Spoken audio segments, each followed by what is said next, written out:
Good afternoon. So, hi, I welcome you all for and thank you all for joining this GS3 discussion session. So, நல்ல sizable crowd வந்திருக்கீங்க. It's very good. காலையில இருந்து continuous class ஆனா நிறைய பேர் வந்திருக்கீங்க and old students also have come. It's good to see. So today we are going to discuss General Studies 3 paper. Already 1, 2 and 4 வந்து பண்ணியாச்சு. இன்னைக்கு நம்ம 3 பண்ண போறோம். So General Studies 3 ஓட paper எப்படி இருந்தது, how it was and how people felt, how the questions was, all these things we are going to see. And now I'm going to discuss the 8 questions and Balu Mahendra sir will be discussing 12 questions. So I'm going to discuss Indian economy part.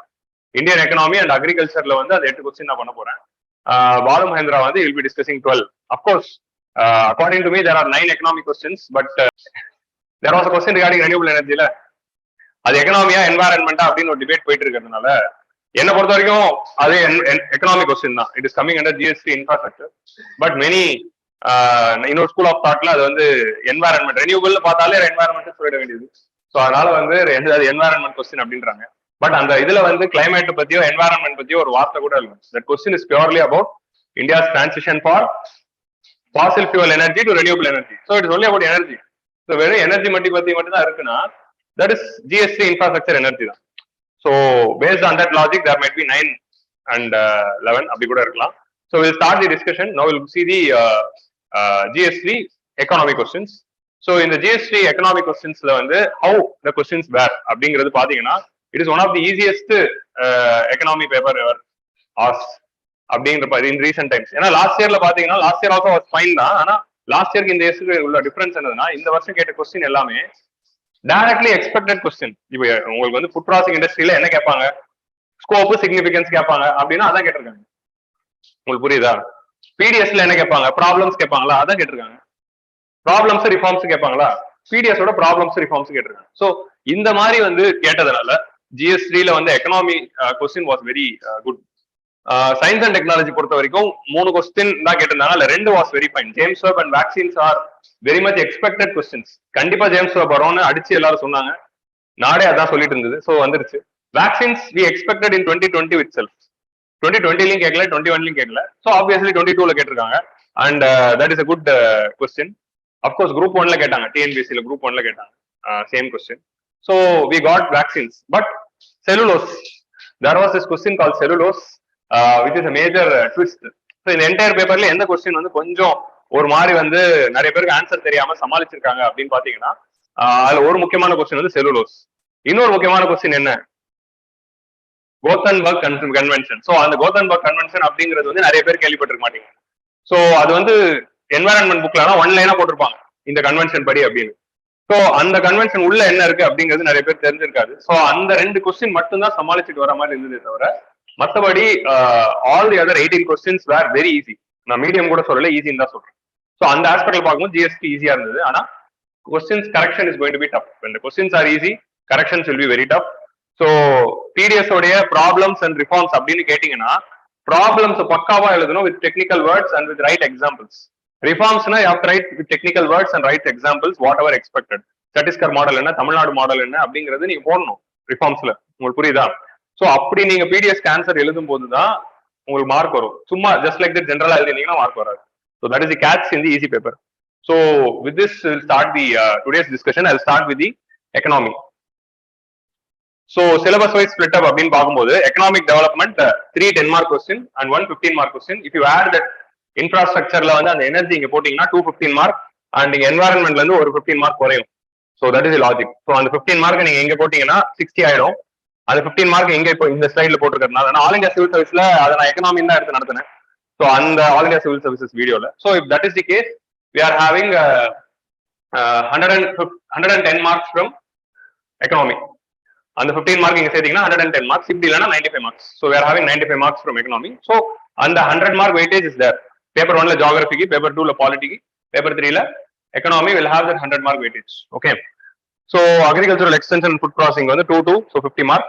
Science and டெக்னாலஜில 3 question 40 mark. ஒரு 10 mark that is the cellulose question.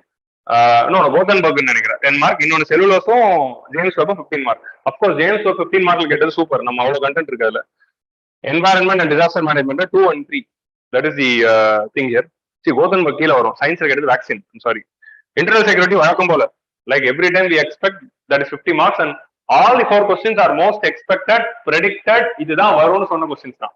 So nothing was a shocker. Like what is cyber dome project அப்படிங்கிற மாதிரி 2019ல கேட்ட மாதிரி கேட்கல. left wing extremism causes என்ன, இந்த black hole syndrome நம்ம ரொம்ப நாளா வந்து இந்த செக்யூரிட்டி கிளாஸ் நான் நடத்தும் போது அவங்க சொல்லுவேன், இந்த பிளாக் ஹோல் சிண்ட்ரோம்னு எல்லாரும் நடத்துறாங்க, நானும் நடத்திக்கிட்டு இருக்கேன், இதுல இருந்து கேட்கவே மாட்டாங்க அப்படிங்கிற மாதிரி பேசிட்டு இருந்தோம். ஞாபகம் இருக்கா? 2013ல இருந்து பிளாக் ஹோல் சிண்ட்ரோம் எல்லாரும் நடத்திக்கிட்டு இருக்காங்க, இது வரைக்கும் கேட்கல. ஆனா இந்த அட்டம்ல கேட்டுட்டாங்க. அதனால என்ன ஒரு பிரஸ்ட்ரேஷன் வருதுன்னா, சார் நம்ம எழுதாததுலதான் இதெல்லாம் கேட்பீங்களா அப்படின்னு. நம்ம எழுதலாம் உட்காரும் போது ஏதாவது கேட்பாங்க, சைபர் டோம் ப்ராஜெக்ட் அப்படின்னா என்ன, இதுதான் நமக்கு இதுல இருக்கிறது. So all the 4 questions of security was very easy and most expected. So அதனாலதான் வந்து இது வந்து நான் பேப்பர் 3 வந்து நான் ஈஸி அப்படின்னு ரேட் பண்ணுவேன்.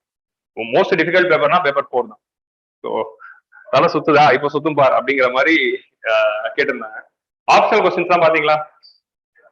இப்ப யார் சொல்லுங்க, எந்த ஆப்ஷன் வந்து தப்பா இருந்தது? ஜியோகிராஃபி ஆப்ஷனை பொறுத்த வரைக்கும் வழக்கம் போல முதல் கேள்வி முதல் 10 மார்க் வந்து யாருக்கும் தெரியாத மாதிரி தான் கேட்பாங்க. அது ஜியோகிராஃபி ஆப்ஷனோட rule.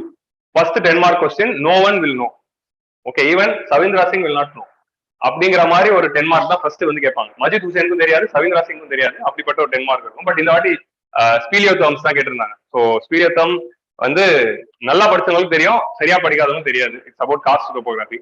So geography was fine தான், இட் வாஸ் நாட் டஃப்.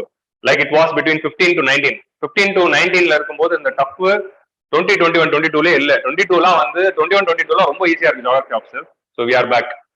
வேற மற்ற ஆப்ஷன்லாம் எப்படி இருந்தது? சோஷியாலஜி எப்படி இருந்தது? ஈஸியா? பப்பேட்? தமிழ் தமிழ் தமிழ் ஈஸியா இருந்தது நாங்க. அப்படியா தமிழும் நடுவில் ஒரு 3 வருஷம் கஷ்டமா இருந்தது, இப்ப திருப்பி ஈஸி ஆயிடுச்சா? ஓகே, அடுத்த வருஷம் எப்படி இருக்கும் சொல்ல முடியாது, அதனால படிங்க உட்காந்து. So will start the discussion. So இதான் வந்து எக்கனாமிக் டெவலப்மெண்ட். ஸோ பொதுவாக வந்து எக்கனாமியை அக்ரிகல்ச்சரையும் ஒன்று சேர்த்து எக்கனாமி அப்படின்னு சொல்லுவாங்க. நான் 2ஆ பிரிச்சிருக்கேன். ஸோ அப்படி பார்க்கும்போது எக்கனாமிக் டெவலப்மெண்ட்ல 60 மார்க் அப்படிங்கிறது standard. So you are going to get 60 here, 40 from agriculture, 60 from economy அப்படிங்கிறது ஸ்டாண்டர்ட். ஸோ அதான் வந்து எக்கனாமி அண்ட் அக்ரிகல்ச்சரோட 100 mark weightage. So first question, why public private partnership PPP is required in the infrastructural projects? Examine the role of PPP model in redevelopment of railway stations in India. So in redevelopment of railway stations in India. So இதே மாதிரி question இதுக்கு முன்னாடி UPSC கேட்டிருக்காங்களா?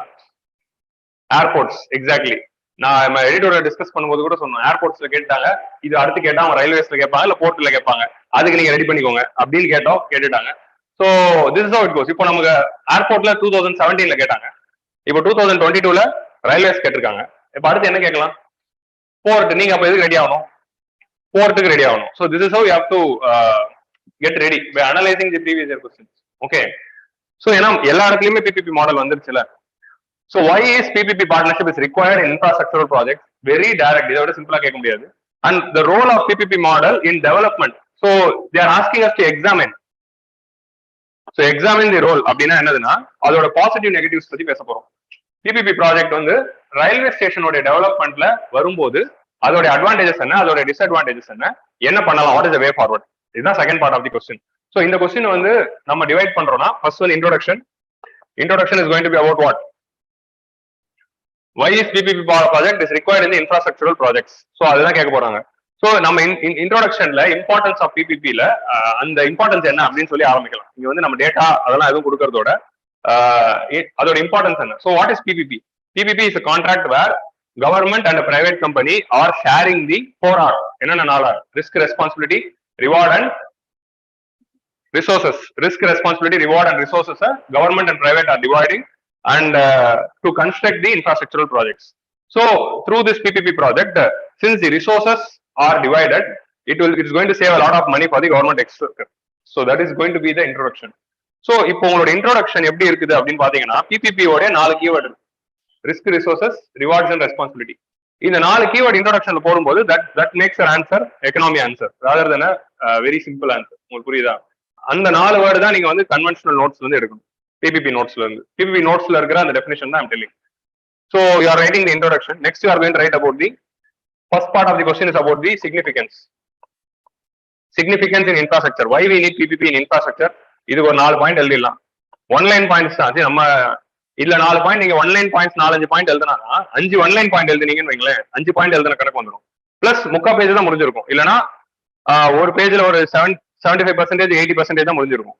So இங்க இருந்தே நீங்க வந்து அடுத்து ஆரம்பிச்சிடலாம் எக்ஸாமினுக்கு. ஸோ இங்க இருந்து எக்ஸாமின் ஆரம்பிச்சாதான் எக்ஸாமின்ல நமக்கு வந்து pro score 4 point, con score 4 point எழுதிட்டு கன்க்ளூஷன் எழுதணும். ஸோ இப்படிதான் வந்து நம்ம ஸோ இப்படி எழுதும் போது 15 பாயிண்ட் எழுதுவீங்க ஒரு 10 மார்க். அவங்களால மார்க் குறைக்கவே முடியாது. உங்களுக்கு புரியுதா? ஒரு 10 மார்க் 15 பாயிண்ட் நீங்க எழுதும் போது அவங்க ஹையஸ்ட் மார்க் தான் அவார்ட் பண்ணி ஆகணும். உங்களுக்கு புரியுதா? அதனாலதான் எழுத சொல்றேன். ஸோ நம்ம எப்போ 15 பாயிண்ட் எழுதுவோம்? ஒரு பாயிண்ட ஒன் லைனா எழுதும் போது எழுதுவோம். இப்போ நீங்க டாஸ்ல எழுதும் போதோ இல்ல எம்எஸ்எல்பியில் எழுதும் போதோ நான் என்ன பார்த்தேன்னா, ஒரு பாயிண்ட 4-5 லைனுக்கு எழுதுறீங்க. ஒரு பாயிண்ட் 4-5 லைனுக்கு எழுதுனீங்கன்னா இதுக்கு 2 பாயிண்ட், இதுக்கு 2 பாயிண்ட், இதுக்கு 2 பாயிண்ட், 6 பாயிண்ட் தான் எழுத போறீங்க. 10 கூட லீச் ஆகல நீங்க. சோ ஒன் லைன்ல நீங்க ஒரு பாயிண்ட கன்வே பண்ண கத்துக்கணும். அந்த ஒன் லைனர்ல எப்படி எழுதுறது அப்படிங்கிறதுக்கான பிராக்டிஸ் உங்களுக்கு தேவை. அது ஒரு சென்டென்ஸ் மாதிரி இருக்கணும், மீனிங்கும் கன்வே ஆகும். ஸோ டாப்பர்ஸோட ஆன்சர் பார்க்கும்போது you will understand. Download the toppers answer and give a read. You will understand how they are writing that one liner. Okay, மீனிங்கும் கன்வே ஆகணும், ஆனாலும் சொல்ல வேண்டியது சொல்லிடணும், ஆனா ஒன் லைன் சொல்லணும். ஸோ அப்படி இருக்கும்போது தான் நம்மளால நிறைய பாயிண்ட் எழுத முடியுது, டைம் சேவ் பண்ண முடியுது, கன்வின்சிங்கா ஆன்சர் கொடுக்க முடியுது. ஸோ கண்டிப்பா ஒரு 6 மார்க்காவது போட வச்சிடலாம். 10க்கு 5ல இருந்து 6க்குள்ள வாங்கிடலாம் இப்படி எழுதணும்னா. இல்லைன்னா அவங்க 3-4 தான் போட போறாங்க. So that is how we are going to see here. கிளியரா? ஸோ இதுக்கு எக்ஸ்பிளைன் நான் பண்ணணும் தேவையில்ல. Why is required? கவர்மெண்ட் கிட்ட பணம் இல்லை, அந்த பணம் வந்து கவர்மெண்ட் கிட்ட இல்லாதனால private is going to give the money. So fiscal deficit வந்து மிச்சமாக போகுது. So fiscal deficit is going to come down. So அதே மாதிரி இதுல கெஸ்டேஷன் பீரியட் ரொம்ப இருக்கிறதுனால ரிட்டர்ன்ஸ் வரதுக்கு லேட் ஆகும். ஸோ கவர்மெண்ட் எல்லா எக்ஸ்பெண்டிச்சர் பண்ணிட்டாங்கன்னா அந்த வருஷத்தோட டெவலப்மெண்ட் எக்ஸ்பெண்டிச்சர் வராது. ஸோ அதனால இது ஒன்று தேவை. இதை தாண்டி private will bring the efficiency, technology and managerial skills and their expertise. So அது எல்லாமே இந்த ப்ராஜெக்ட் குள்ள கொண்டு வரும்போது ப்ராஜெக்ட் எஃபிஷியண்டா மாறுது. ஸோ இந்த மாதிரி இருக்கும்போது சிட்டிசன்ஸ்க்குமே வந்து குவாலிட்டி கிடைக்கும் போது கவர்னன்ஸை என்ஷோர் பண்ணிட முடியுது. So this is importance in infrastructure project. அவ்வளவுதான். இந்த கெஸ்டேஷன் பீரியட் அப்படிங்கிறது கீவேர்ட் முக்கியம் ஆன்சர்ல. உங்களுக்கு புரியுதா? So that keywords will enhance your answer. Next, examine the role of PPP model in development of railway station. So இந்தியாவில் வந்து ஒரு ரயில்வே ஸ்டேஷனை பிபிபியில் டெவலப் பண்ணிருக்காங்க. என்ன ரயில்வே ஸ்டேஷன்? கமலா தேவி. ஐயோ, நான் அந்த நோட்ஸ்ல எழுதியிருந்தேன்.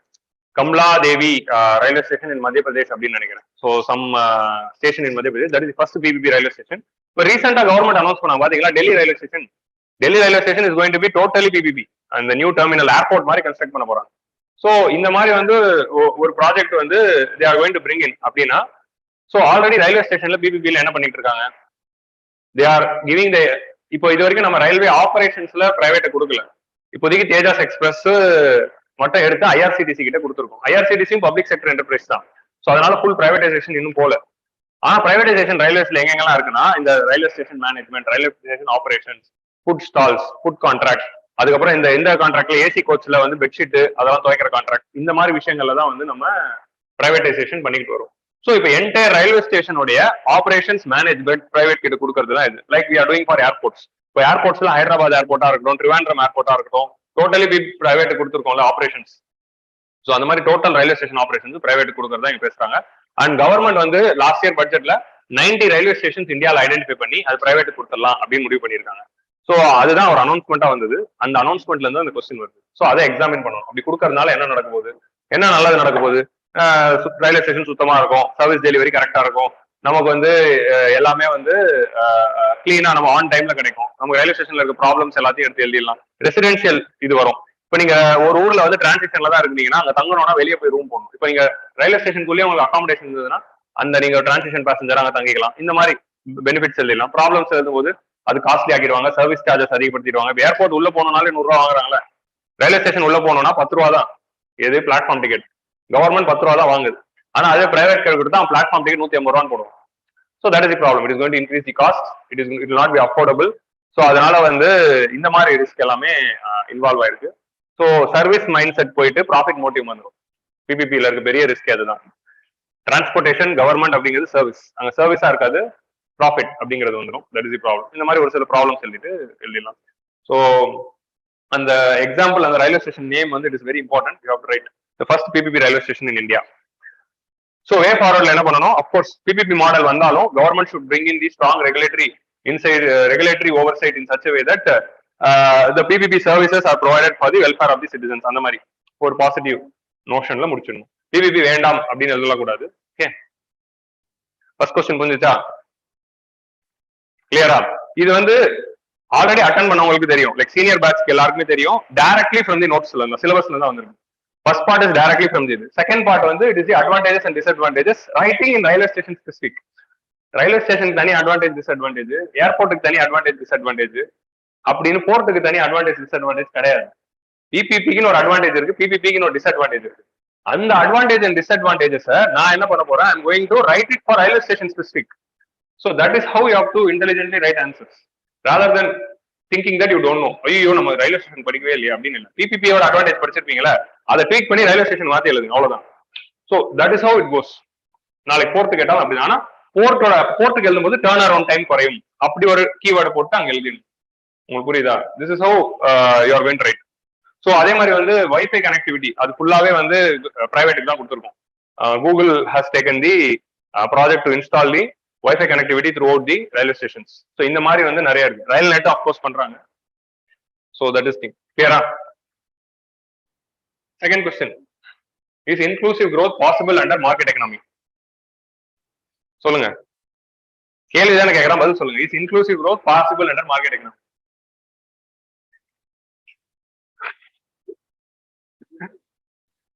So in market economy, inclusive growth is possible only if the government is doing the intervention. Without the government interventions, inclusive growth is not at all possible in the market economy. உங்களுக்கு புரியுதா? So conclusion என்ன அப்படின்னா, நான் first line பார்த்த உடனே சொல்லிடுறேன், இதான் conclusion.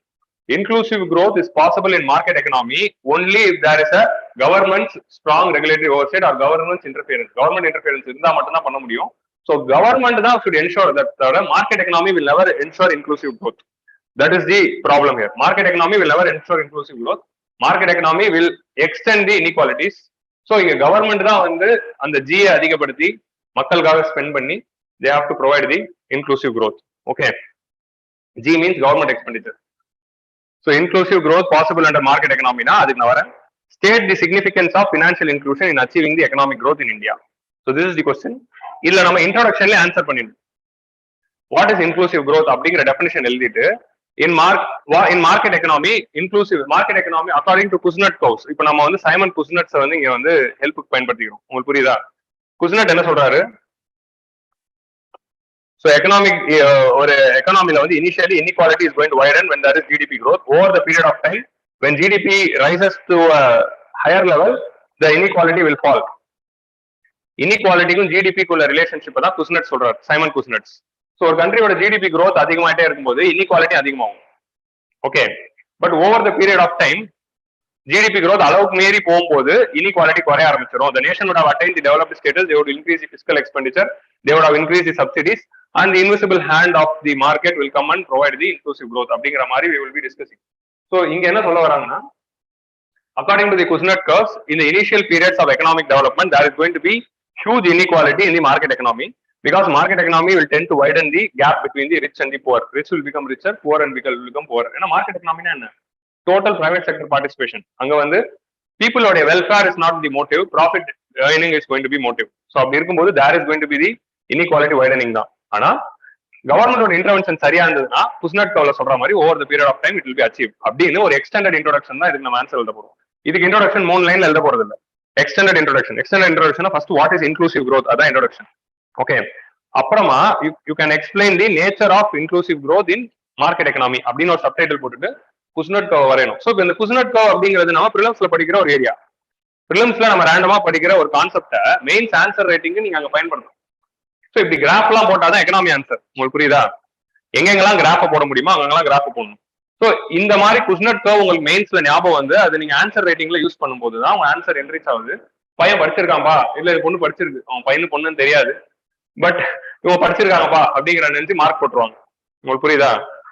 So இங்க வந்து நெக்ஸ்ட் பார்ட் ஆஃப் தி கொஸ்டின்ல role of market economy and inclusive growth அப்படின்னு ஒரு சப்டைட்டில் போட்டுட்டு இந்த குஸ்னட் கர்வ் கான்செப்ட் எக்ஸ்பிளைன் பண்ணிட்டு ஒரு 60% ஆஃப் தி பேஜ் வந்து இந்த ஃபர்ஸ்ட் கொஸ்டின்கே நம்ம போடலாம். You have to answer whether is going to provide.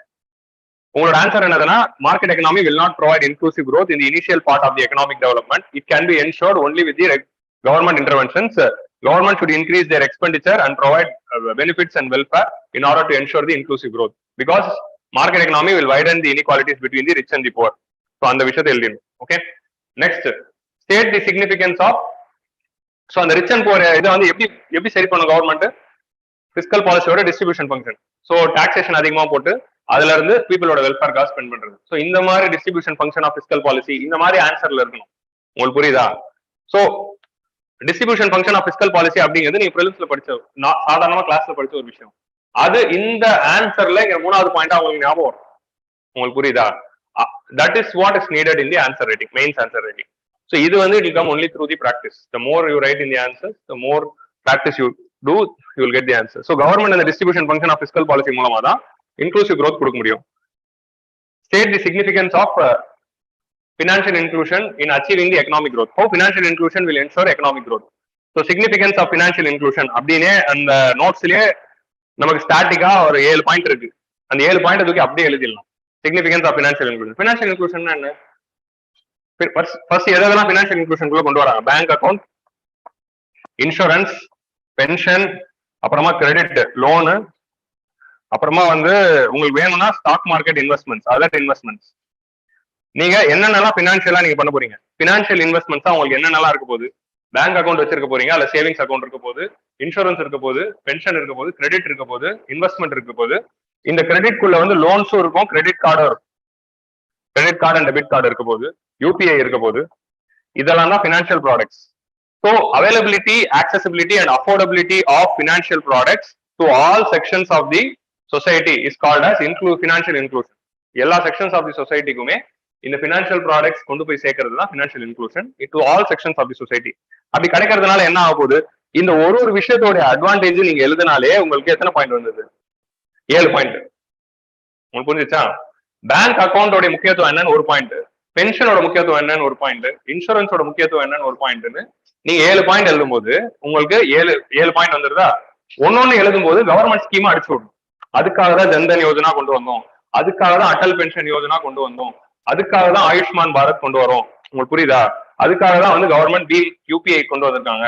So இந்த மாதிரி எழுதும் போது ஆன்சர் வந்து we are getting with the examples, at the same time we are also getting the significance of financial inclusion. So இப்போ ஒரு bank account இருந்ததுன்னா எப்படி economic growth வரும்? சேவிங்ஸ் அதிகமாச்சுன்னா பேங்க்ஸ்ல நிறைய கேபிட்டல் இருக்கும், நம்ம நிறைய சேவிங்ஸ் பண்ணா என்ன ஆகும்? பேங்க்ஸ் நிறைய லோன் கொடுக்கலாம்ல. சோ அது மூலமா ஐ காம்பனன்ட் அதிகமா எக்கனாமிக் growth வரப்போகுது. இன்சூரன்ஸ் எல்லாருக்கும் இருந்ததுன்னா என்ன ஆகுது? அவுட் ஆஃப் பாக்கெட் எக்ஸ்பெண்டிச்சர் குறைய போகுது. லைஃப் இன்சூரன்ஸ் இருக்கும்போது அவங்க பாவர்ட்டிக்குள்ள போகாம they can continue the life. So அதனால இன்சூரன்ஸ் ஃபேக்டர். பென்ஷன்ஸ் இருக்கும்போது என்ன ஆகுது? ஓல்ட் ஏஜ் டைம்ல they are ensure the support. So pensions இருக்கும்போது ஓல்ட் ஏஜ் பீப்புள் வந்து when they are getting the money, they are also creating the demand rather than going into the poverty net. So loans and investments இந்த 3 component தான் ரொம்ப முக்கியம் நம்மளோட ஆன்சர்லயே. Bank ரொம்ப முக்கியமான component. நிறைய லோன்ஸ் போனாலும் நிறைய இன்வெஸ்ட்மெண்ட்ஸ் நடக்கும்போது தான் எக்கனாமிக் growth இன்னும் நிறைய வருது. ஸோ இந்த மாதிரி நம்ம எழுதும் போது இன் அச்சீவிங் எக்கனாமிக் growth அப்படிங்கிற அந்த டைமென்ஷன்ல கொண்டு போகணும். ஓகே, ஸோ அப்படி கொண்டு போனா we can write this answer. கிளியரா? புரிஞ்சுச்சா? நோட்ஸ் எடுத்து பாருங்க. நோட்ஸ்ல வந்து 2 ஸ்லைட்லயே இதுக்கான என்டையர் ஆன்சரே இருக்கு. So you can easily C. Notes is in the all India civil services சேனலோட டிஸ்கிரிப்ஷன்ல இருக்கு. அப்கோர்ஸ் நீங்க சேனல்ல ஓபன் பண்ணி டிஸ்கிரிப்ஷனை கிளிக் பண்ணி அந்த லிங்கை கிளிக் பண்ணி பிடிஎஃப் எடுத்துக்கலாம். சீனியர் பேட்சுக்கு நான் உங்க டெலிகிராம் குரூப்லயே நோட்ஸ் போட்டேன். You can see the increase in the life expectancy. அடுத்த கொஸ்டின் போலாமா? இந்த 5வது கொஸ்டின் தான் ஒரு ட்விஸ்ட். என்ன ஆயிடுச்சுன்னா கொஸ்டின் எடுக்கும்போது யூபிஎஸ்சில கொஸ்டின் எடுக்கும்போது என்ன இருக்கு, கதி சக்தி ஒரு இம்பார்ட்டன்ஸ் பத்தி ஒரு கொஸ்டின் எடுத்திருக்காங்க. அதே மாதிரி லைஃப் எக்ஸ்பெக்டன்சி அப்படின்னு ஒரு கொஸ்டின் எடுத்திருக்காங்க. லைஃப் எக்ஸ்பெக்டன்சி கொஸ்டின் பேப்பர் 2க்காக எடுத்திருக்காங்க. கதி சக்தி அப்படிங்கிற கொஸ்டின் பேப்பர் 3க்காக எடுத்திருக்காங்க. சோ உங்களுக்கு கால் ஸ்லிப் ஆன மாதிரி பசங்கள் கை ஸ்லிப் ஆயிடுச்சு அப்படிங்கிற மாதிரி இந்த கொஸ்டினை தூக்கி பேப்பர் 2ல, கதி சக்தியை தூக்கி பேப்பர் 2ல போட்டா லைஃப் எக்ஸ்பெக்டன்சியை தூக்கி பேப்பர் 3ல போட்டிருக்காங்க. பட் இது வந்து இந்த வருஷம் மட்டும் நடக்கல, எல்லா வருஷமும் நடக்கும். Every year UPSC will do this one thing. எல்லா வருஷமும் ஜிஎஸ் 1 2 3 இருக்குல்ல, அதுல ஒரு கொஸ்டின் ஷஃபிள் ஆயிருக்கும். ஜிஎஸ் 3ல கேட்க வேண்டியது 2ல கேட்டிருப்பான், 2ல கேட்க வேண்டியது 3ல கேட்டிருப்பான். இது எல்லா வருஷமும் நடக்குது. நீங்க எடுத்து பாருங்க. Every year it happens. இது வந்து இன்டென்ஷனலா பண்றாங்களா அன்இன்டென்ஷனலா பண்றாங்கன்னு தெரியாது. நம்ம இன்டென்ஷனலா பண்றாங்கன்னு அசியூம் பண்ணிக்கலாம். இன்டென்ஷனலா பண்றாங்கன்னு அசியூம் பண்ணிக்கிட்டா அதோட பர்பஸ் என்ன? அதோட பர்பஸ் என்னதுன்னா, நம்மள ஒரு செகண்ட் ஷாக் ஆகுது, அந்த ஒரு பேனிக் கொடுக்குது. அந்த பேனிக்ல நம்ம வந்து தப்பு பண்ண ஆரம்பிச்சோம். இப்ப ராட்சசன் படத்துல வரும்ல, சைக்கோ வந்து நம்ம பேனிக் பண்ண விட்டா அவன் தப்பு பண்ண ஆரம்பிச்சிருவாங்க. சோ அந்த மாதிரி இப்போ என்ன அது இது எக்கனாமில எங்க வருது அப்படின்னு நீங்க யோசிக்கும் போது ஒரு பேனிக் ஆறீங்களா, அப்போ நீங்க கொஞ்சம் ஷேக் ஆறீங்க. அப்போ நீங்க ஷேக் ஆகாம நீ எதை கேட்டாலும் எழுத ரெடி அப்படிங்கிற மாதிரி நீங்க போயிருந்தீங்கன்னா you will not be affected for all these things. பிலிம்ஸ்ல வந்து நீ எதை கேட்டாலும் போட ரெடி அப்படின்னு போக முடியாது. ஏன்னா பிலிம்ஸ் அதான் டிபி அகர்வால் சார் சொல்லுவார். ஆனா மெயின்ஸை பொறுத்த வரைக்கும் நீ எதை கேட்டாலும் எழுத ரெடி அப்படின்னு போக முடியும். So with the practice. So that is the thing. Increase in life expectancy in the country has led to the newer health challenges in the community. வயசானவங்க அதிகமாறதுனால ஹெல்த் சேலஞ்சஸ் நம்ம ஊர்ல அதிகமாயிடுச்சு. Okay, what are those challenges? What steps need to be taken?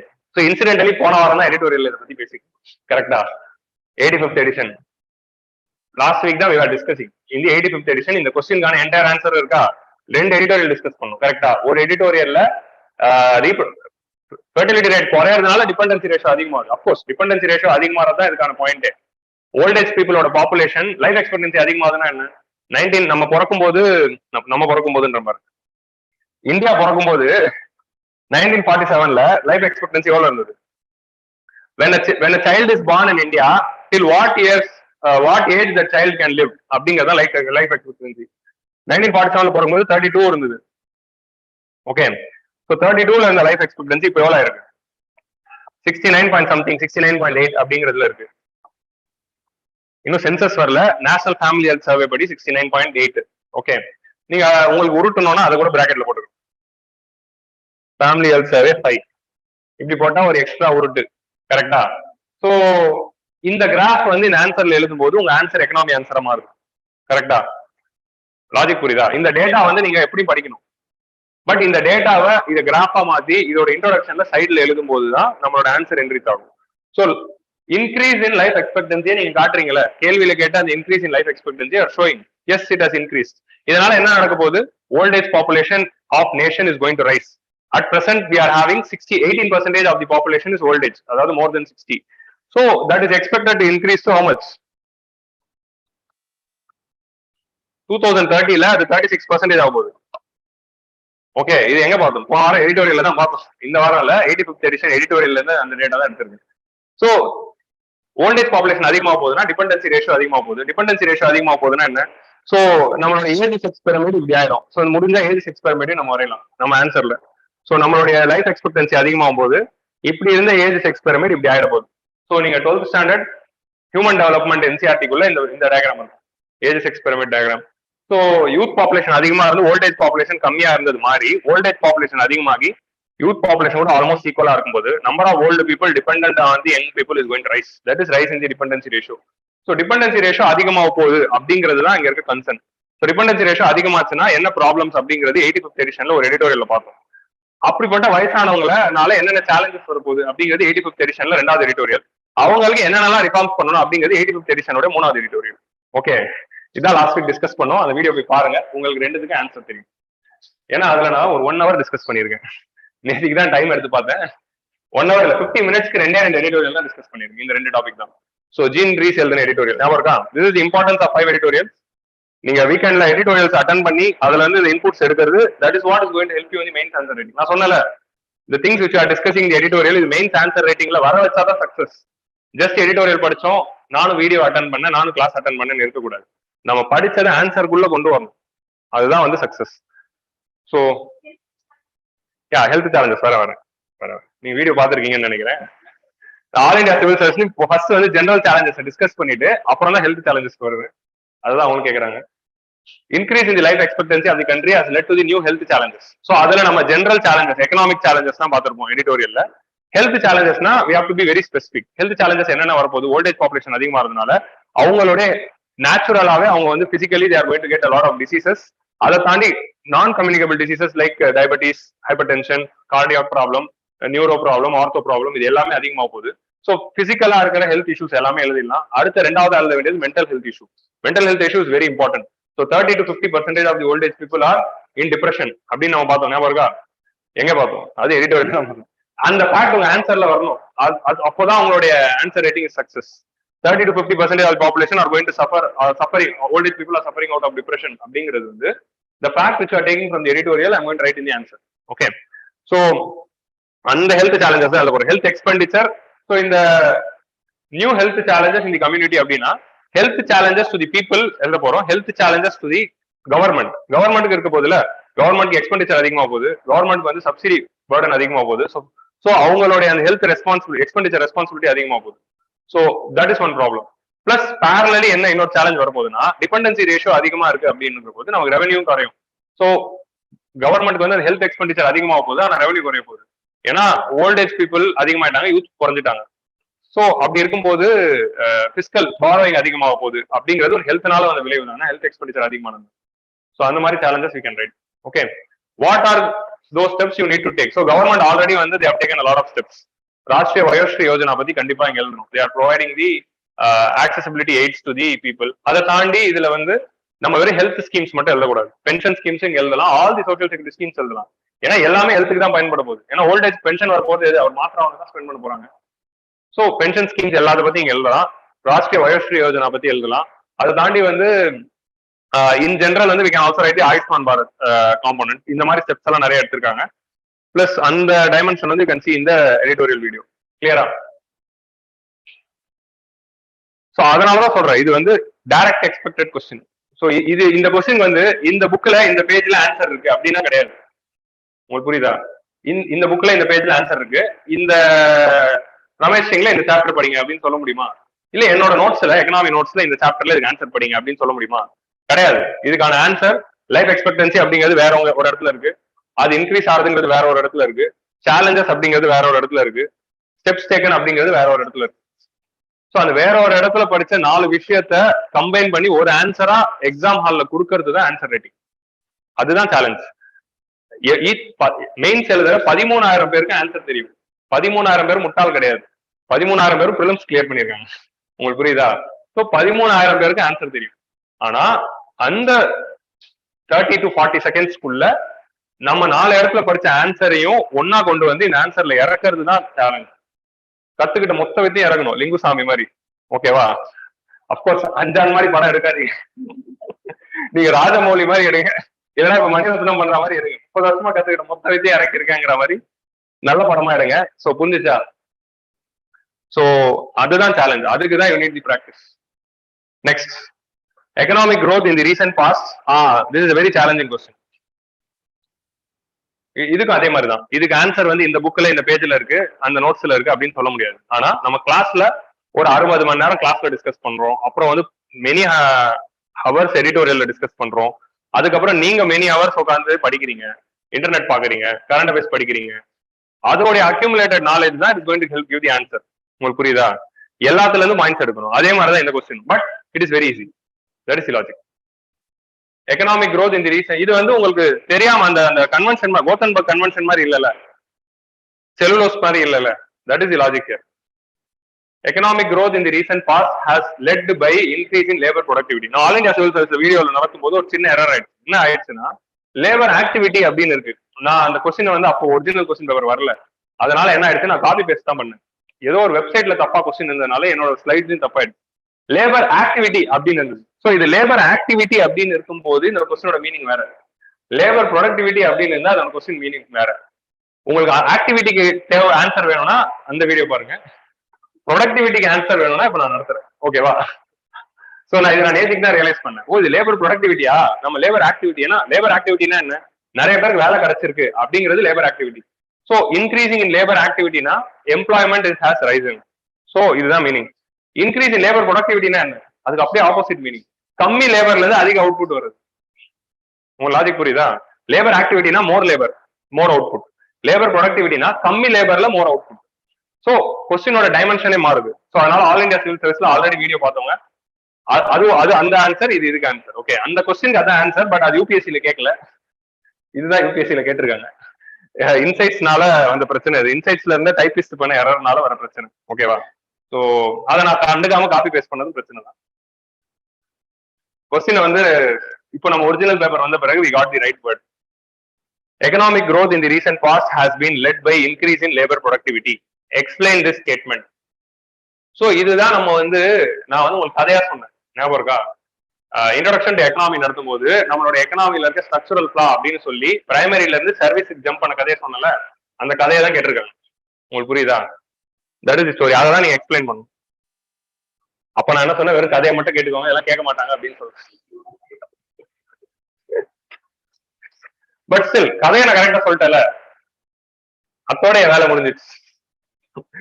Suggest the growth pattern that will lead to creation of more jobs without compromising labor productivity. So, suggest the growth pattern that will lead to creation of more jobs. Okay, நிறைய jobs create பண்ணோம் without affecting labor productivity. So, இங்க என்ன சேலஞ்சுனா labor productivityக்கான definition என்ன? So, we have to produce more GDP to labor.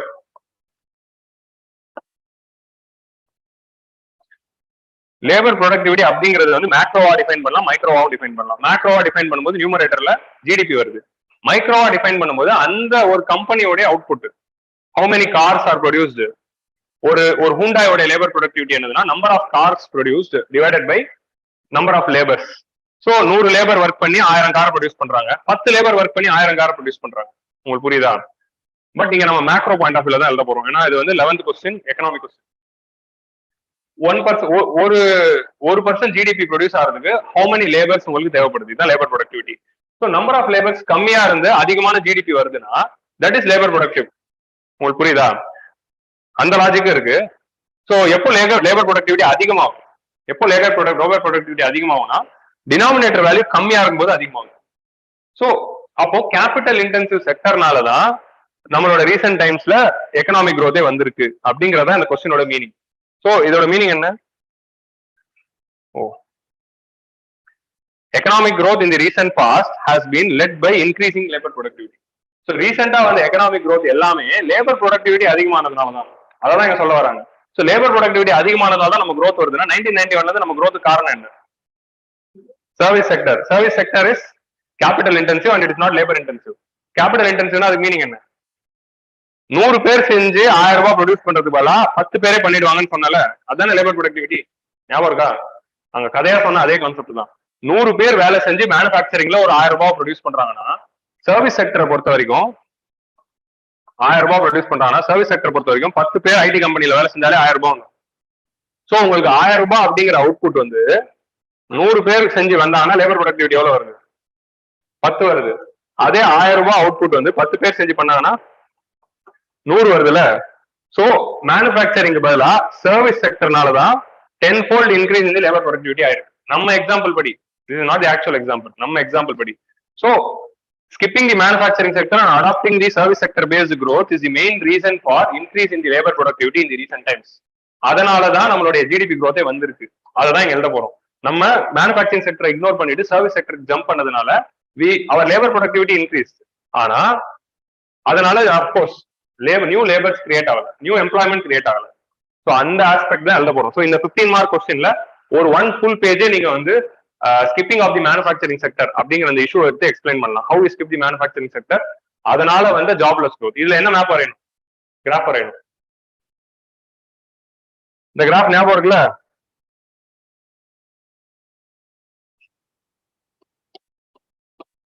Jobless growth graph. இது வந்து GDP ஏறிடுச்சு. இங்க என்ன 1991 அப்புறமா ஜிடிபி ரைஸ் ஆயிடுச்சு. ஆனா எம்ப்ளாய்மெண்ட் அப்படியே தான் இருக்கு. என்சிஆர்டில இருக்கிற கிராஃப் தான், 11th என்சிஆர்டில இருக்கிற ஒரு சிம்பிள் கிராஃப். இந்த கிராஃப் நீங்க எக்ஸாம் ஹால்ல இங்க வரைஞ்சீங்கன்னா this is going to increase your marks. உங்களுக்கு புரியுதா? ஃபர்ஸ்ட் பேஜ்ல இந்த கிராஃப் இருக்கணும். இதனால ஜாப்லெஸ் growth ஆயிருக்குன்னு சொல்லணும். இனிஷியலா என்ன எழுத போறீங்கன்னா எப்படி சர்வீஸ் செக்டர்னால அவுட்புட் வந்தது, service sector labour intensive, so with less number of employment we are able to provide GDP growth அப்படிங்கறத எக்ஸ்பிளைன் பண்ணிட்டு, ஆனா இதனால வந்து பிரச்சனை என்ன அப்படிங்கறத நீங்க இந்த கிராஃப் போட்டு எக்ஸ்பிளைன் பண்ணுங்க. இதனால இதோட விளைவு என்ன? Jobless growth. நம்ம கம்மியான, சோ 100 பேர் வச்சு நம்ம 1000 ரூபாய் ப்ரொடியூஸ் பண்ணது 10 பேர் வச்சு பண்ணிட்டதுனால 90 பேருக்கு வேலை இல்லை.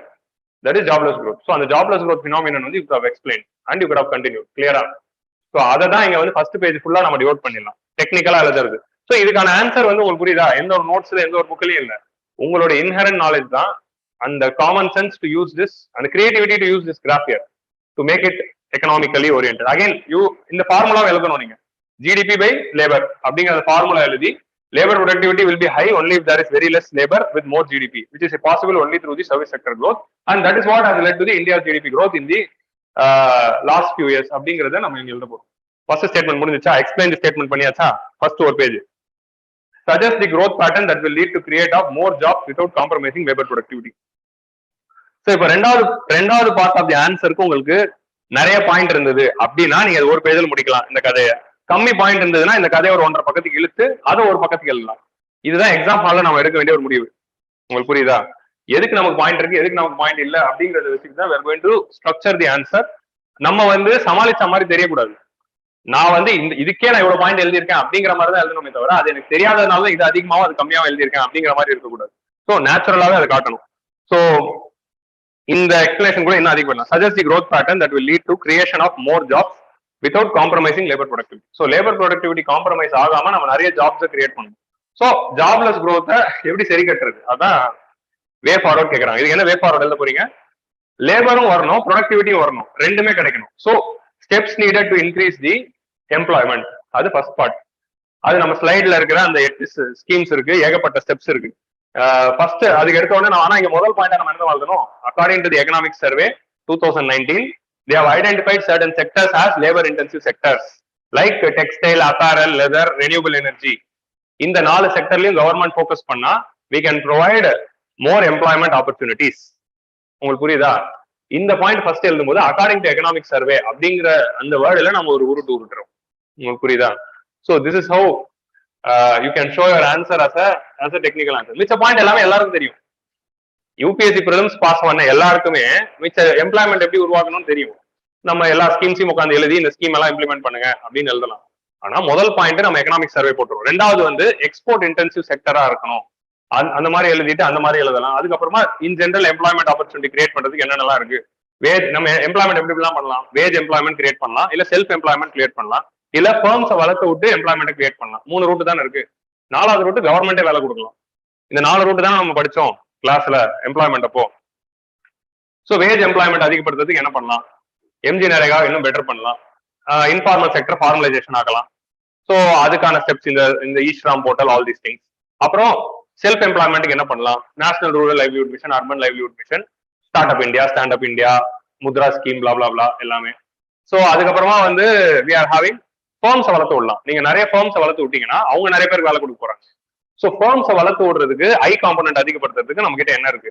ஸோ அந்த ஸ்கீம்ஸ் வந்து we are going to run. And finally கவர்மெண்ட்டும் அவங்களுடைய எம்ப்ளாய்மெண்ட் ஆப்பர்ச்சுனிட்டி அதிகப்படுத்தணும்.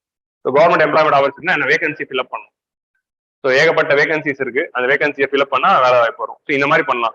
இது வந்து எம்ப்ளாய்மெண்ட்டுக்கே நான் இவ்வளவு எழுதுறேன், இது எழுதினாலே உங்களுக்கு 2 பக்கம் வந்துடும். பட் இதை நம்ம சுருக்கிட்டு ப்ரொடக்டிவிட்டிக்கு ஒரு பாயிண்ட் எழுதணும். ஸோ லேபருக்கு வந்து 5 பாயிண்ட்னா ப்ரொடக்டிவிட்டிக்கு 5 பாயிண்ட். ஸோ வித்தவுட் அஃபெக்டிங் தி ப்ரொடக்டிவிட்டி அதை நீங்க ஹைட் பண்ணணும்.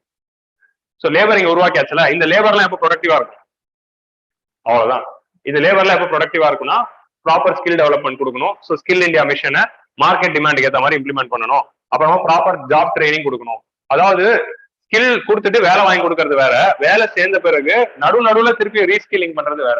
ஸோ வெறும் ஸ்கில்லிங் மட்டும் கிடையாது, டைம்லி ரீஸ்கில்லிங் இந்த ரெகுலர் இன்டர்வல்ஸ் அதுவும் தேவை. அப்பதான் வந்து ப்ரொடக்டிவிட்டி கரெக்டா இருக்கும். ஏன்னா டெக்னாலஜி மாறிட்டே வருதுல. இன்னும் வந்து நீங்க C++ மட்டும் வச்சுக்கிட்டு என்ன பண்ண முடியும்? நீங்க ஜாவா, பைத்தான், செலினியம் இதெல்லாம் கத்துக்கணும்ல. ஸோ அந்த மாதிரி ரீஸ்கில்லிங் வந்து நடுவுல வந்துகிட்டே இருக்கும். ஸோ டைம்லி ரீஸ்கில்லிங் இருக்கணும், ட்ரைனிங் இருக்கணும், ஸ்கில் டெவலப்மெண்ட் இருக்கணும். இந்த மாதிரி விஷயங்கள் வந்து we have to bring in vocational education in the ஸ்கூல்ஸ்ல கொண்டு வரணும். அந்த ஆஸ்பெக்டும் டச் பண்ணா 15 மார்க் we can write. கிளியரா? ஸோ 15 மார்க் எழுதும் போது we have to make it to 3 pages. So of course அடுத்த கேள்வி வந்து என்வாரன்மெண்ட் என்று சொல்ற காரணத்தினால் நான் பிரீஃபா டச் பண்ணிடுறேன். இது ஏன் எக்கனாமிக் கொஸ்டின் அப்படின்னா இது எனர்ஜி. என்ன கொஸ்டின்ல இருக்கு? Do you think India will meet 50% of its energy needs from renewable energy by 2030? என்ன ஆன்சர்? எஸ் தான். எங்க பிரைம் மினிஸ்டர் சொல்லிட்டாரு, எஸ் தான். பிரைம் மினிஸ்டர் பஞ்சாப் ஸ்ட்ராட்டஜில யுனைடெட் நேஷன்ல போய் சொல்லிட்டு வந்தாரு. அவர் அங்க போய் சொல்லிட்டு வந்தா நீங்க நோன் எழுதுவீங்களா? எஸ் தான். புருஷன் சொன்னா 2 2 4ங்கிற மாதிரி 2 1 4ங்கிற மாதிரி தான் எஸ் தான் எழுதணும். ஓகேவா? அந்த என்ன படாது, விரலுக்கு ஏத்த வீக்கமா ஏதோ ஒரு படம். சரி விடுங்க. Do you think India will meet 50% of its energy needs from renewable energy by 2030? Yes. Justify your answer. என்ன பண்ணுவீங்க? இதுக்குதான் டேட்டா தேவை. நம்ம கிட்ட என்ன டேட்டா இருக்கு? நம்மளோட டோட்டல் எலக்ட்ரிசிட்டி கெப்பாசிட்டி 400 ஜிகாவாட்ஸ். அதுல ரெனியூபிள் எனர்ஜி வந்து 140 ஜிகாவாட்ஸ். அது ஆல்ரெடி 39ல தான் இருக்கு. உங்களுக்கு புரியுதா? 39ல இருந்து 50 ஆகிறது கஷ்டமா? பண்ணிடலாம். அப்ப இந்த டேட்டா உங்களுக்கு தேவையில்ல. ஆல்ரெடி 39ல தான் நம்ம இருக்கோம். 144 ஜிகாவாட்ஸ் ரெனியூபிள் இருக்கு.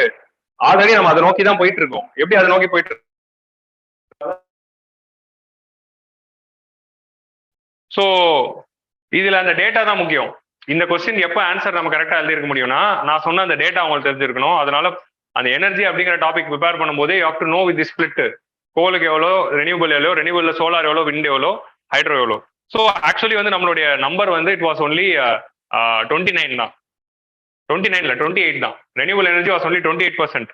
Hydro power, large hydro power நம்ம ரெனியூபிளா கருதுறது இல்லை, ஸ்மால் ஹைட்ரோ பவர் தான் ரெனியூபிளா கருதுவோம். லார்ஜ் ஹைட்ரோ பவர் ஒரு 11% இருந்தது. ஸோ லார்ஜ் ஹைட்ரோ பவரோட டெஃபினேஷன் வந்து ரெனியூபிள் அப்படின்னு மாத்தின பிறகு அது ஆட்டோமேட்டிக்கா 28ல 39 ஆயிடுச்சு. ஸோ அப்படிதான் வந்து நம்ம ஐஎன்டிசி ரீச் பண்ணோம். ஐஎன்டிசி பாரிஸ் அக்ரிமெண்ட்ல நம்ம 40% ரீச் பண்ணணும்னு சொன்னது அப்படிதான் ரீச் பண்ணும். But large hydro is not renewable, ஏன்னா it is degrading environment. Small hydro வேணா கன்சிடர் பண்ணலாம், large hydro will submerge a lot of forest area and it is going to create destruction. அதுதான் that is a problem. So அந்த answer இல்லைன்னா how will the shift of subsidies from fossil fuel to renewable energy? Of course, sir will come and explain. So I'll go to the next question. Next வந்து with this we are coming to the end of the economy part. Now we'll go to the agricultural part. Agricultural extensionல we are having என்னென்ன topic இருக்கு? Cropping patterns, crops and cropping pattern, agricultural subsidies, MSP, PDS system. அதுக்கப்புறமா வந்து we are having irrigation, storage, marketing, animal rearing, all these things in the area, food processing industry, land reforms. So இதுல வந்து first we are going to start with the PDS question. So இதுல வந்து very easy 4 questions கேட்டிருந்தாங்க, ரொம்ப சிம்பிளா இருந்தது. Every year வந்து நமக்கு வந்து 3 or 4 questions 50 to 40 marks. This is the pattern. This year we had 50 questions. Sorry, 50 marks. So the first question, what are the major challenges of the public distribution system? How can they may be effective and transparent? டே அப்படிங்கிற மாதிரி ஒரு question. Last year வந்து what are all the இது components of capital budget அப்படின்னு கேட்டிருந்தோம். Renewal, revenue side, capital, sorry budget account. Components of budget account என்னென்ன அப்படின்னு 10 mark கேட்கும்போது ரெவன்யூ அக்கௌண்ட், கேபிட்டல் அக்கௌண்ட் அப்படின்னு 2ஆ பிரிச்சு அந்த டயக்ராம் எக்ஸ்பிளைன் பண்ணாலே ஆன்சர் முடிஞ்சிச்சு. ஸோ இப்படிலாம் வந்து 2 கொஸ்டின் வரும். அப்படி வந்த 2 கொஸ்டின்ல ஒரு கொஸ்டின் தான் இது. ஸோ இருக்கிறதுல ஈஸியஸ்ட் கொஸ்டின். அப்படியே நம்ம ஸ்டாட்டிக்ல படிக்கிற நோட்ஸ்ல இருந்து அப்படியே காப்பி பேஸ்ட் பண்ணாலே போதும். ஸோ இந்த 10 மார்க் கொஸ்டின் வந்து நம்ம 7 minutes எழுதக்கூடாது. The logic is this. ஒரு 10 மார்க்கு 7 minutes, ஒரு 15 மார்க்குக்கு 10 minutes, இதுதான் கணக்கு. நம்ம இந்த 10 மார்க்குக்கு வந்து 5 to 6 minutes முடிச்சிருக்கணும். முடிச்சு அந்த 1 minute சேவ் பண்றோம்ல, அந்த 1 minute வந்து நம்ம கோத்தன்பர்க்கு பயன்படுத்தணும், இல்ல செல்லுலோஸ்க்கு பயன்படுத்தணும். உங்க லாஜிக் புரியுதா? இல்லைன்னா வந்து வேற ஒரு யோசிச்சு எழுதுற அந்த ப்ரொடக்டிவிட்டி கொஸ்டினுக்கு பயன்படுத்தணும். ஏன்னா இன்னோவேட்டிவா யோசிக்கணும். ஸோ அந்த மாதிரி தான் வந்து யூ ஸ்பிளிட். இந்த கொஸ்டினுக்கு நம்ம 7 minutes கணக்கே வச்சுக்கூடாது. இது 6ல முடிக்கணும், அதுதான் டேலண்ட். இதை 7ல எழுதுறது டேலண்ட் இல்லை. உங்களுக்கு புரியுதா? இந்த லெவலில் தான் நம்ம ப்ரிப்பரேஷன் இருக்கும். So speed is very important. ஏன்னா இதுக்கு வந்து கனவுல கூட நீங்க ஆன்சர் எழுதலாம், அப்படிப்பட்ட ஒரு கொஸ்டின் இது. What are the major challenges in the public distribution system in India? How can they may be effective and transparent? So இந்தியாவோட பிடிஎஸ் ஓட சேலஞ்சஸ். ஸோ இதுக்கு என்ன இன்ட்ரோடக்ஷன் எழுதலாம்? ஸோ பப்ளிக் டிஸ்ட்ரிபியூஷன் சிஸ்டமோட டெஃபினேஷன் எழுதலாம். That will be the basic time. புரியல, கேட்கலங்க, ஒன்றும் இல்லையா? What are the major challenges to the PDS system? So either you can write the definition of PDS system. PDS system is a system through which the government is doing the allocation. அந்த விஷயத்தை எழுதிடலாம். அப்படி இல்லைன்னா நம்ம நோட்ஸ்லேயே definition இருக்கும், அந்த பேசிக் definition மட்டும் நீங்க படிச்சு எழுதினாலே போதும். அதை தாண்டி வந்து அதர் வேட் ரைட் வந்து ஏதாவது ஒரு சேலஞ்சை குறிப்பிட முடியும்னா குறிப்பிடலாம். பிடிஎஸ்ல இருக்க ஒரு சேலஞ்சுக்கு ஒரு டேட்டா உங்களுக்கு இருந்ததுன்னு வைங்களேன். 2017 எக்கனாமிக் சர்வேல ஒரு டேட்டா இருந்துச்சு.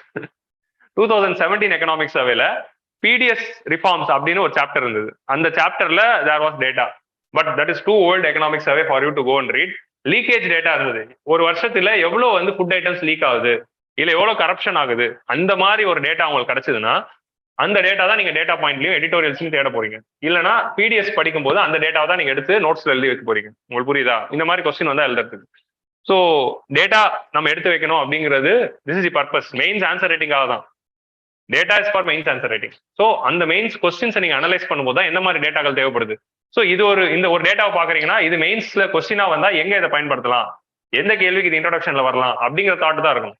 ஸோ அந்த பிடிஎஸ் லீக்கேஜஸ்க்கு உங்களுக்கு ஏதாவது டேட்டா கிடைச்சதுன்னா அந்த டேட்டாவை கொடுத்துட்டு சேலஞ்சை வந்து நீங்க இன்ட்ரோடக்ஷன்லேயே காட்டிடலாம். So these are all the 2 ways to write. Data இல்லைன்னா பிரச்சனையே இல்லை, பிடிஎஸ் டெஃபினேஷன் எழுதினாலே போதும். எழுதிட்டு you can start the question. Next அப்படியே மேஜர் சேலஞ்சஸ் போட்டு பட் டெக்னிக்கலா எழுதணும் என்னென்ன சேலஞ்சஸ் இருக்கு அப்படின்னு. பிடிஎஸ்ல இருக்க மேஜர் சேலஞ்சஸே லீக்கேஜ் தான். ஃபர்ஸ்ட் லீக்கேஜ் கிடையாது, பெனிஃபிஷியரி ஐடென்டிஃபிகேஷன் இதுதான் இருக்கிறதுலே பெரிய சேலஞ்ச். நம்ம 50 வருஷமா நம்ம ஸ்ட்ரகிள் பண்ற முதல் challenge beneficiary identification. Inclusion error, exclusion error அப்படின்னு நான் என்னோட இதுல கொடுத்துருப்பேன். ஆக்சுவலி அந்த leakage data all the data is there in the notes, PDS நோட்ஸ்ல இருக்கும், நீங்க எடுத்து பார்க்கலாம். ஸோ இன்க்ளூஷன் எரர் வந்து 25% இருக்கு, எக்ஸ்க்ளூஷன் எரர் 61% இருக்கு. உங்களுக்கு புரியுதா? பிடிஎஸ் வாங்கி ஜெனியூனா வாங்க வேண்டிய ஆளுங்க 61% பேர் வாங்காம இருக்காங்க. பிடிஎஸ் வேணாம் அப்படிங்கிற நிலைமையில இருந்து பிடிஎஸ் வாங்கிட்டு இருக்கிறவங்க 25% இருக்காங்க. ஸோ இதுக்காக தான் யூனிவர்சலைசேஷனே வருது. ஒய் ஆர் யூனிவர்சலைசிங் சப்சிடிஸ் அப்படின்னு ஒரு கொஸ்டின் வருதுல, இதுக்காக தான். எனக்கு அந்த 25% ஆளுங்க உள்ள வந்ததை விட 61% வெளியே இருக்கிறது தான் பிரச்சனை ஒரு கவர்மெண்டா. ஸோ அதனாலதான் நான் யூனிவர்சலைஸ் பண்ணி 25 பேருக்கு எக்ஸ்ட்ரா போனாலும் பரவாயில்லட்டு நான் கொடுக்குறேன். That is the purpose of universalisation. இதுக்காக தான் சப்சிடியை குறைக்கூடாது. நீ இன்கம் டேக்ஸ் அதிகப்படுத்தி காசை வாங்கு, சப்சிடியா குறைக்காத. இதுதான் சொல்யூஷன். உங்களுக்கு புரியுதா? எனக்கு அந்த 25% பெரிய செலவு இல்லை. ஆனா 1000 கோடி சம்பாதிச்சு ஒருத்தன் டாக்ஸ் கட்டாம இருக்கும். நான் என் சப்சிடியை குறைக்க போறது இல்ல, ஃப்ரீபீஸை குறைக்க போறது இல்ல. I am going to increase my direct tax collection. This is the solution. உங்களுக்கு புரியுதா? சப்சிடிஸை குறைக்கிறதுங்கிறது என்னைக்குமே ஒரு ரேஷனல் வெல்ஃபேர் கவர்மெண்டோட சொல்யூஷனா இருக்காது. Okay, so beneficiary identification is going to be the first point. That is going to be the first point which you are going to write. Inclusion error, exclusion error அப்படின்னு 2 sub point போட்டு 2 data போட்டீங்கன்னா அங்கேயே முடிஞ்சிச்சு ஒரு best point. அதுக்கப்புறமா வந்து leakages, corruption, அதுக்கப்புறமா வந்து இந்த கரப்ஷன்ஸ்ல நிறைய டைமென்ஷன்ஸ் இருக்கு. ஒன்னு வந்து பிடிஎஃப் ஷாப்ஸ்ல நடக்கிற கரப்ஷன், இன்னொன்னு டிரான்ஸ்போர்டேஷன்ல நடக்கிற கரப்ஷன், இன்னொன்னு ஸ்டோரேஜ்ல நடக்கிற வேஸ்டேஜஸ், லேக் ஆஃப் வேர் ஹவுசஸ்னால 30 to 40% of the food is வேஸ்டட்ல அந்த டேட்டா. இந்த மாதிரி ரேண்டமா படிச்ச everything we can add. இது எல்லாமே நம்ம நோட்ஸ்ல இருக்கு. You can write all these challenges. இதுக்கப்புறமா வந்து we are going to write about the what are all the steps, how can this be made efficient. So PDS அப்படிங்கிறது state கவர்மெண்டோட கண்ட்ரோல்ல இருக்கு. It is in the state list. So state governments வந்து நிறைய state governments have created models. So பிடிஎஸ்லேயே 2 best model in India அப்படின்னு சொல்லப்படுறது எது அப்படின்னு பாத்தீங்கன்னா சத்தீஸ்கர் மாடல், தமிழ்நாடு மாடல். இந்த 2 மாடலும் நம்ம ஆன்சர்ல எழுதணும். உங்களுக்கு புரியுதா? சத்தீஸ்கர் மாடல்லையும் தமிழ்நாடு மாடல்லையும் செஞ்ச விஷயங்களை இந்தியா ஃபுல்லா பண்றது தானே ரிஃபார்ம்ஸ். நம்ம என்ன பண்ணிருக்கோம், நம்ம வந்து அந்த லாரிக்கு டிராக்கர் வச்சிருக்கோம், ஜிபிஎஸ் வச்சிருக்கோம், எஸ்எம்எஸ் சிஸ்டம் வந்திருக்கோம், உங்க பொருள் வந்துருச்சு வந்து வாங்கிக்கோங்கன்னு எஸ்எம்எஸ் அனுப்புறோம், டிஜிட்டைசேஷன் ஆஃப் ரேஷன் கார்டு பண்றோம், வெறும் அட்டையில இல்லாம இப்போ வந்து ஸ்மார்ட் கார்டு ஆயிடுச்சுல. ஸோ இந்த மாதிரி ஏகப்பட்ட ரிஃபார்ம்ஸ் இருக்கு. ஆட்டோமேட்டிக் எஸ்எம்எஸ்ல இருந்து எவ்ரி திங்.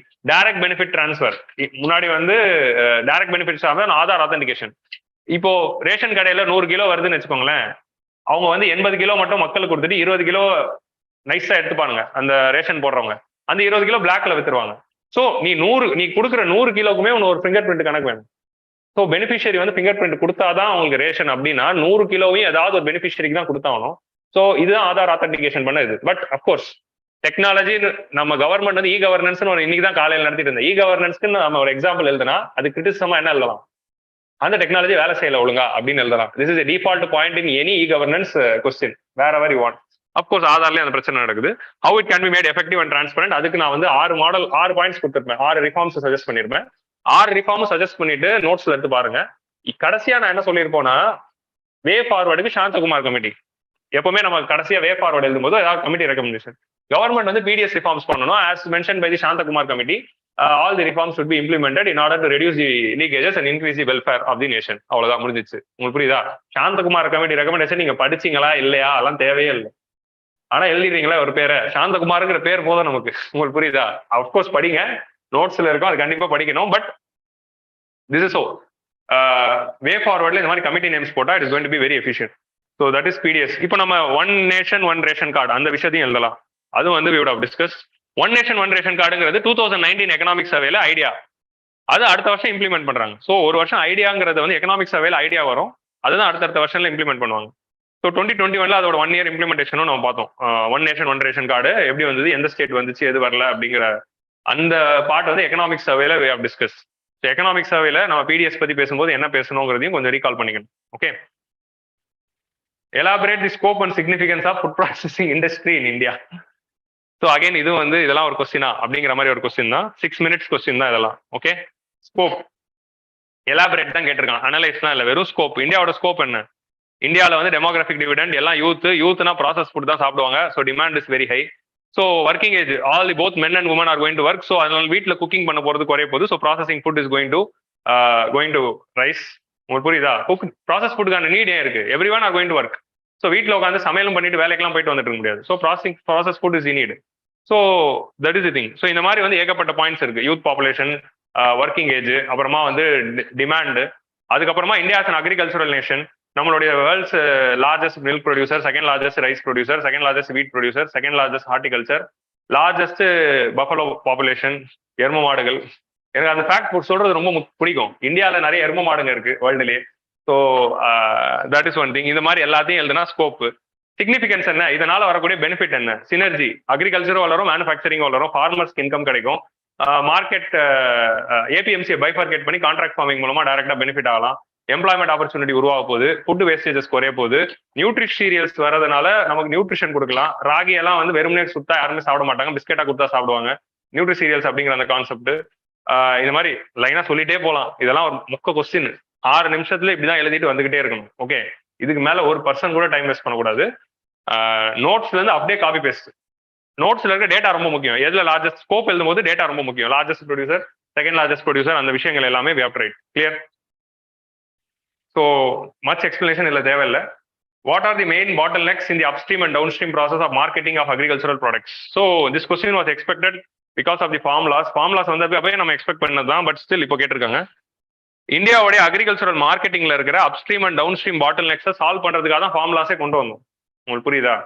ஸோ சின்ஸ் அந்த கான்செப்ட் நியூஸ்ல இருக்கிறதுனால தான் this question has come. What are the main bottlenecks in upstream and downstream? அப்ஸ்ட்ரீம்னா என்ன? Input side. டவுன் ஸ்ட்ரீம்னா அவுட்புட் சைடு. அக்ரிகல்ச்சரல் மார்க்கெட்டோடைய அப்ஸ்ட்ரீம்னா இன்புட் சைடு, டவுன் ஸ்ட்ரீம்னா அவுட்புட் சைடு. ஓகே, இன்புட் சைட்ல என்ன பிரச்சனை? ஒரு ஃபார்ம்ல இருந்து ஃபார்மர் கூட்ஸ் மார்க்கெட்டுக்கு கொண்டு வராரு, இது இன்புட் சைடு.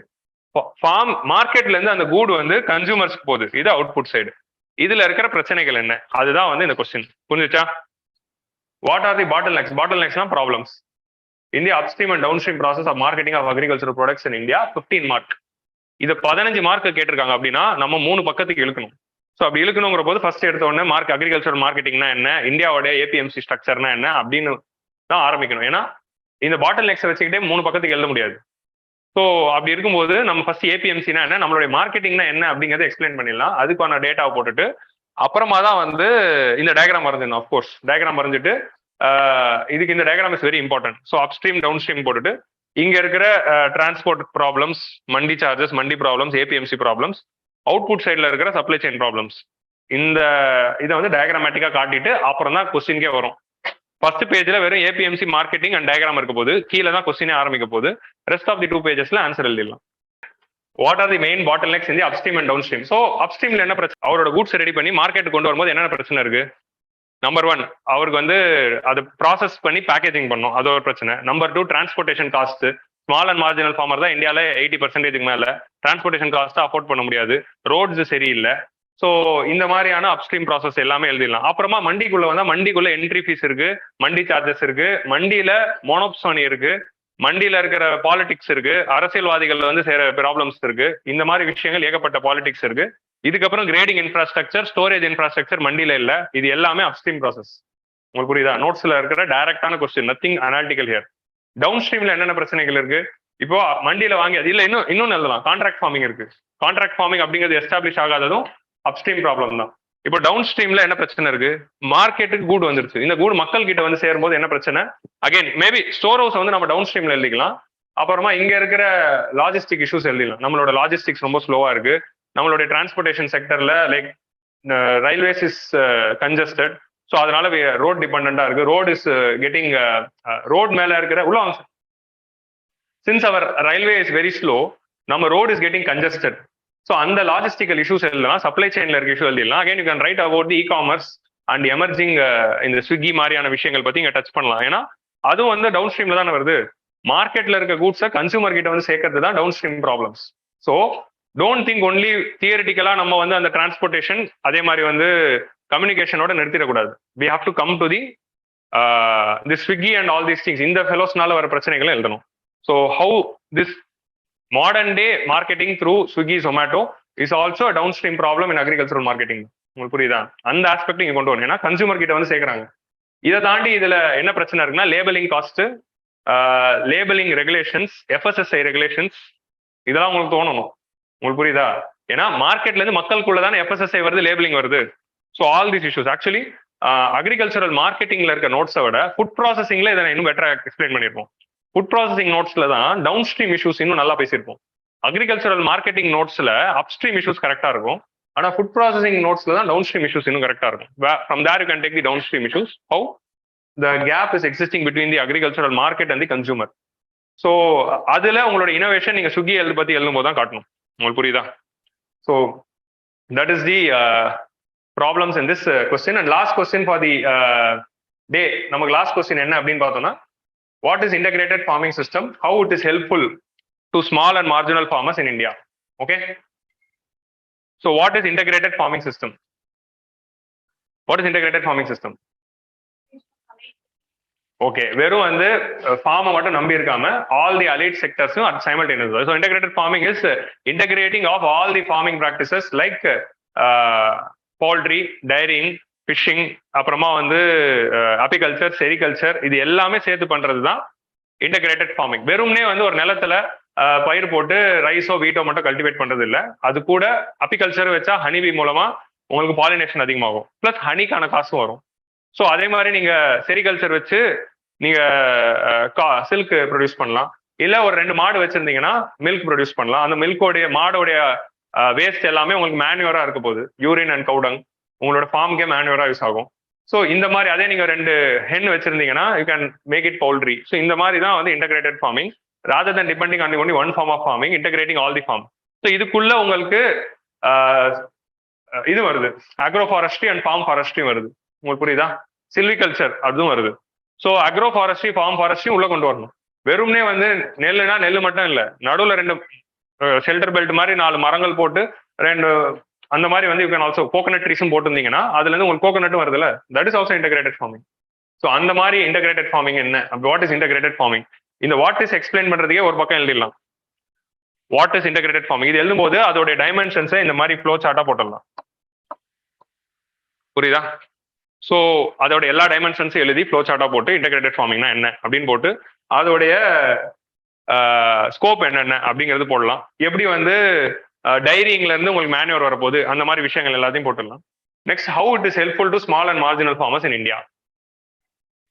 ஸோ இது ஸ்மால் அண்ட் மார்ஜினல் ஃபார்மர்ஸ்க்கு எப்படிலாம் பெனிஃபிட் ஆக போகுது. Number 1, it is going to act as a second source of income. So second source of income. So number 1 என்னன்னா டபுளிங் ஃபார்மர்ஸ் இன்கம் அப்படின்னே ஆரம்பிக்கலாம். வெறும் ஃபார்மை மட்டும் நம்பி இல்லாம இதுல இருந்து உங்களுக்கு அடிஷனல் இன்கம் வரும்போது எக்ஸ்ட்ரா இன்கம் வருது, ஃபார்மர் ஸ்டேபிள் ஆகாது.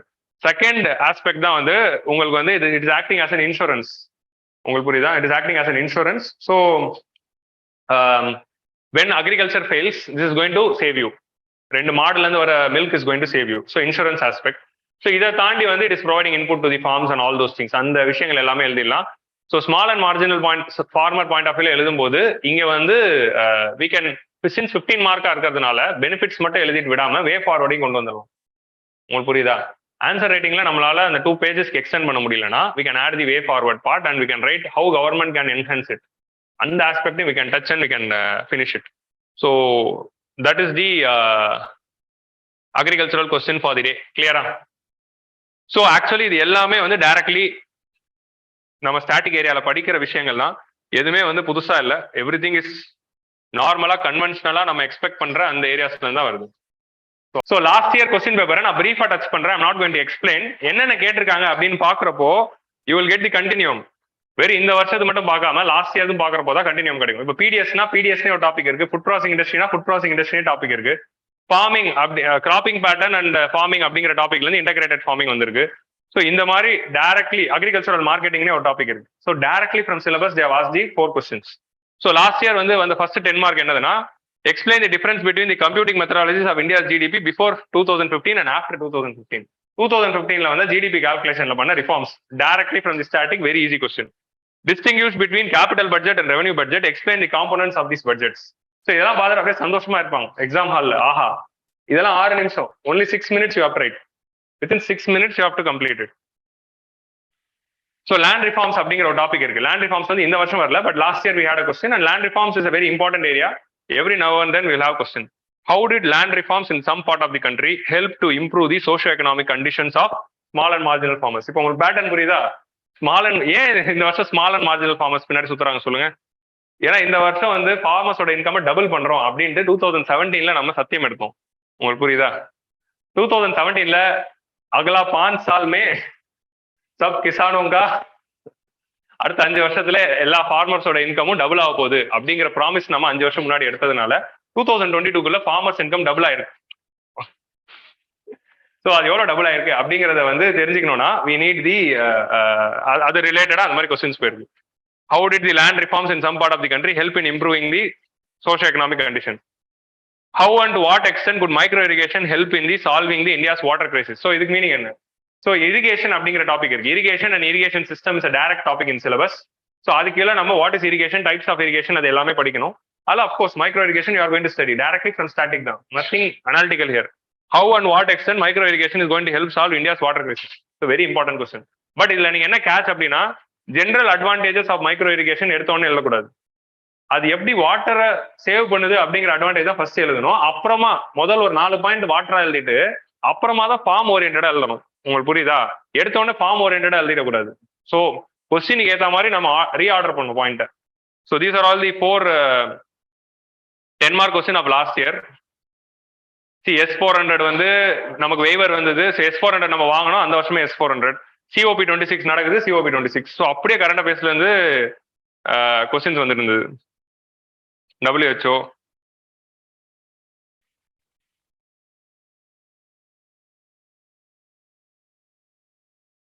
Do you agree that Indian economy has recently experienced V-shaped recovery? Give reasons to support your answer.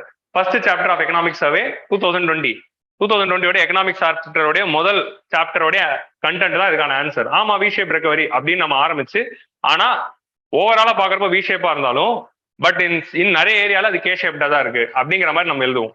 எழுதிட்டு கே ஷேப்ல இருந்து எப்படி வெளியே வரலாம் அப்படின்னு நம்ம போயிருப்போம். எக்கனாமிக் சர்வேல நம்ம இந்த வீக்கும் கேக்கும் உள்ள வித்தியாசத்தை we would have discussed. Okay, so அதுதான் வந்து இங்க இருக்கு. Give reasons to support your answer. Do you agree அப்படின்னு தான் கேட்டிருக்காங்க. அக்ரி தான் பண்ணணும்.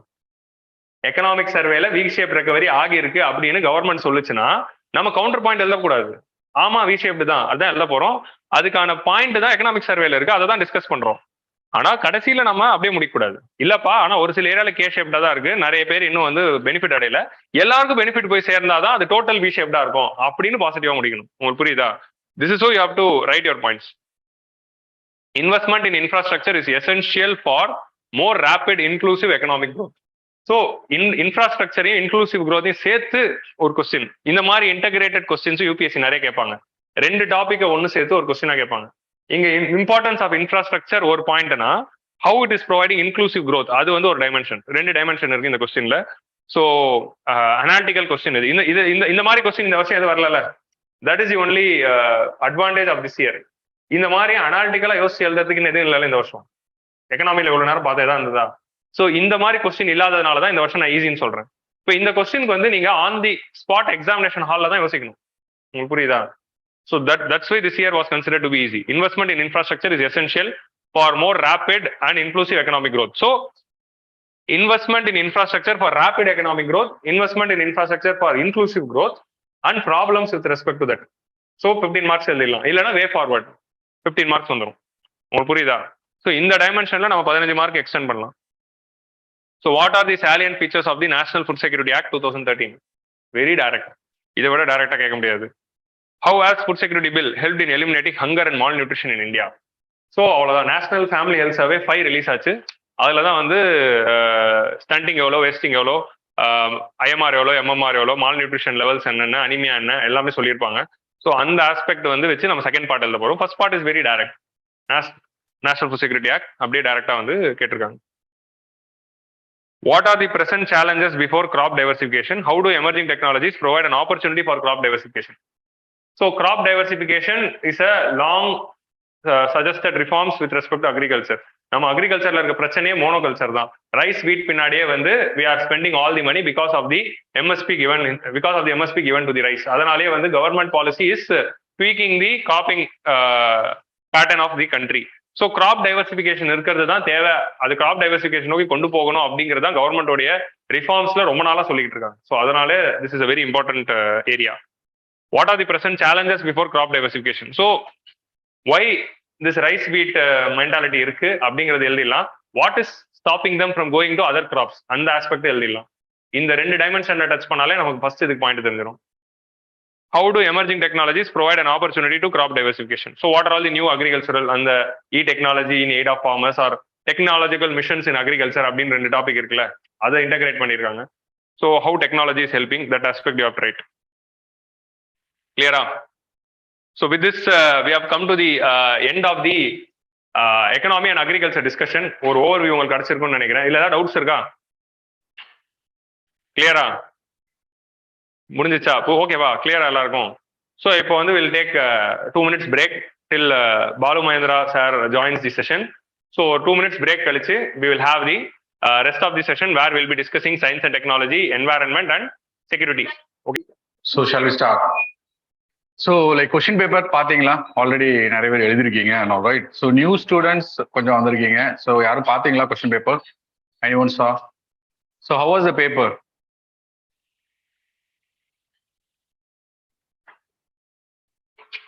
சொல்லுங்க, நீங்க தான் எக்ஸாம் எழுதுனீங்க தானே, ரைட்? நிறையவே நல்லாவே எழுதிருந்தீங்க ஆக்சுவலா, at least for paper 3.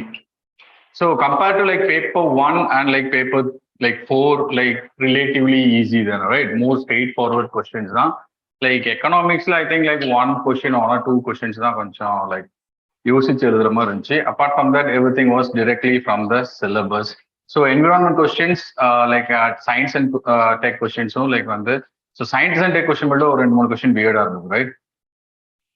So but still like people have managed, that is fine and all. So let's start. So the first question, so 10 markers. So the photochemical smog, so discuss in detail. So emphasizing its formation, effects, mitigation, explain the Gothenburg protocol. So how can we structure this question? So mostly like today classes we will see like how to structure mostly rather than the content. So content main students already you could have like gathered a lot. So apart from that, like new students, you will be soon studying everything. So we will focus on the structure. So why like we are emphasizing on the structure is like when the நிறைய questions why content like கம்மியா தான் இருந்தது, right? But still if you are able to like manage the structure easily, like வந்து ஒரு like ஒரு reasonable like வந்து answer மாதிரி தெரியறதுக்கு உண்டான வாய்ப்புகள் இருந்தது. So like we will focus more on the structure rather than the content today. So like how can we structure the question? So mostly direct forward da, like or 10 markers, 2 pages we are going to write. So 10 points. So excluding the introduction and conclusion. So how can we like structure? So content lang கேக்கலங்க, structure தான் கேக்குறோம். You can like simply answer. So new students நீங்க சொல்லுங்க, like you guys are writing DOS nowadays, right? So in the question, how can we like start and like how can we break in these questions? என்னங்க like எனர்ஜிலாம் போய் டயர்டா இருக்கீங்களா இல்ல பேசக்கூடாதுன்னு இருக்கீங்களா? So like okay, first question I will say, so இங்க வந்து photochemical smog அப்படிங்கிறது ஒரு simple definition, basic definition. Of course we could have not like remember the exact definition in the exam hall. So நம்ம அங்க derive பண்ணி some like வந்து definition based on our like languages are we should give something. But concept mostly வந்து it is like 2 types of smog இருக்கு, right? So like nitrogen oxide smog and like வந்து sulfurous smog. So the like இது வந்து like வந்து related to nitrous oxide smog. So photochemical அப்படிங்கும்போது so the photo அந்த வார்த்தைய so like in the presence of sunlight this smog like வந்து forms அப்படிங்கிறது. So here like வந்து hydrocarbons or ozone and like nitrous presenceல so like this form like வந்து forms அப்படிங்கிறத start with a like basic simple introduction. So questionsல அவங்க they have given the formation, effects and mitigation அப்படின்னு கொடுத்திருக்காங்க. So the formation we will like simply discuss in the like the definition itself. So like content இல்லாத பட்சத்துல try to manage with some kind of this like pictures or anything. So even like the coastal erosion லாம் கேட்டிருந்தாங்க. So if you don't have enough content, try to some more India map போட்டு we know like where is like renewable energy கேட்டிருந்தாங்க, right? So we know like some form of wind energy எங்க இருக்கு, hydro energy எங்க இருக்கு and all, right? So if you don't have enough content, try to manage with like these kind of images or like flow charts or diagrams மூலமா try to like compensate. So 15 markersல பொதுவா இது நடக்கிறதுக்கு உண்டான வாய்ப்புகள் அதிகம், because there we don't maybe like some questionsல we don't have enough content. So அந்த மாதிரி questionsக்கு try to go with some like images or some like the flow chart. So here வந்து generally like ஒரு சின்ன introduction கொடுத்திருக்கோம். So then we will move into the structure. So formation we have already like defined in the like definition itself. So we will move.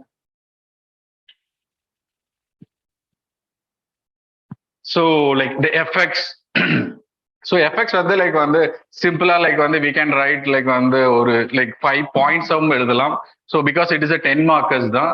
So I have like divided into like ஒரு 3. So plantsல என்ன affect ஆகும், so health wise humanக்கு என்ன affect ஆகும், and at the same time like materials சார்ந்து so what effects இருக்கும்.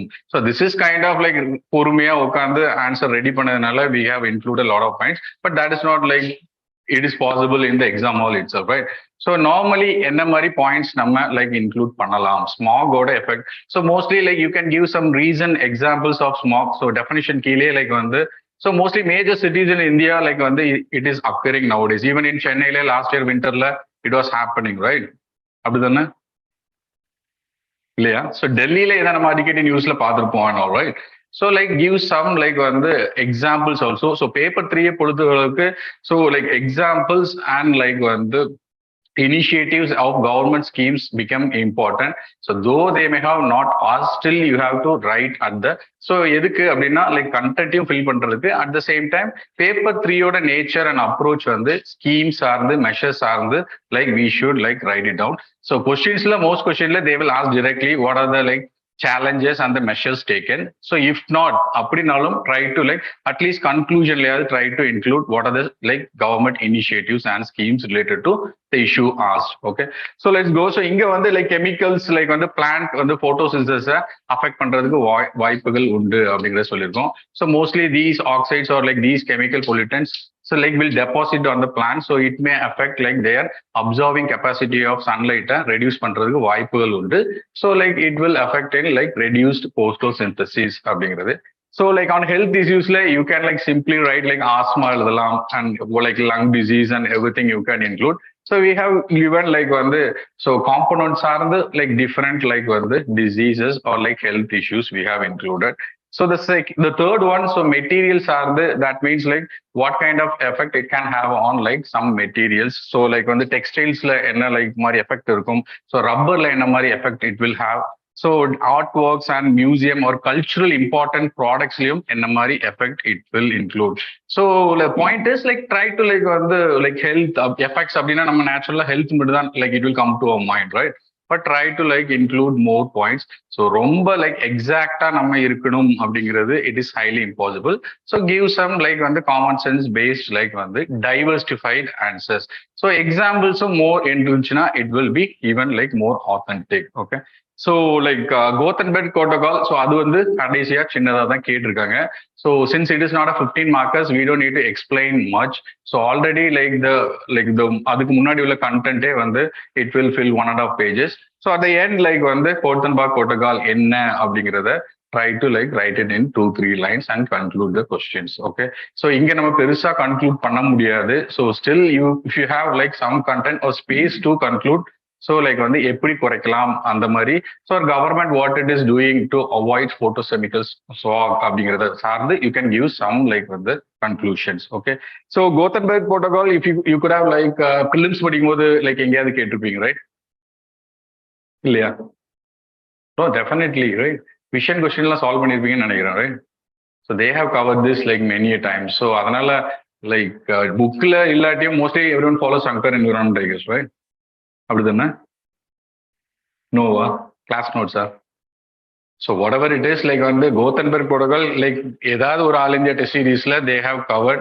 So it is not a completely new like வழக்கமா நம்ம பார்க்கக்கூடிய இன்டர்நேஷனல் ப்ரோட்டோகால்ஸ் கன்வென்ஷன்ஸ்ல சாராதா இருந்தாலும் so people would have come across அப்படிங்கிறது we can like assume. So நீங்க இல்லைன்றீங்க, I am not sure. So like இது mostly like acidification, eutrophication and ground rollout ozone சார்ந்து like இருக்கக்கூடிய ஒரு convention.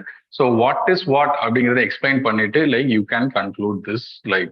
So apart from this anyone ஏதாவது innovative answer எழுதுறீங்களா? சொல்லுங்க நீங்க. இது ஆனா கோத்தன்பர்க்கும் எழுதிட்டீங்க, right? ஓகே, அதில் இருக்கிறத எக்ஸ்பிளைன் பண்ணிட்டீங்க.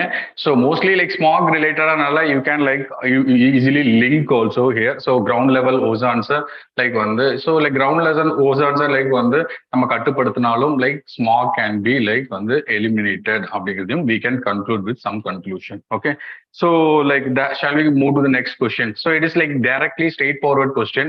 So formation ku if you are innovative enough you can like வந்து draw some diagrams. So that is up to you. So some people are confident in like drawing flowcharts and diagrams, I guess, right? So based on your like on the choice. So next question போலாம். So this question also like வந்து almost like MSLP and all current affairs அதிகமா cover பண்ணிருக்காங்கன்னு நினைக்கிறேன், right? So it is also a kind of direct question.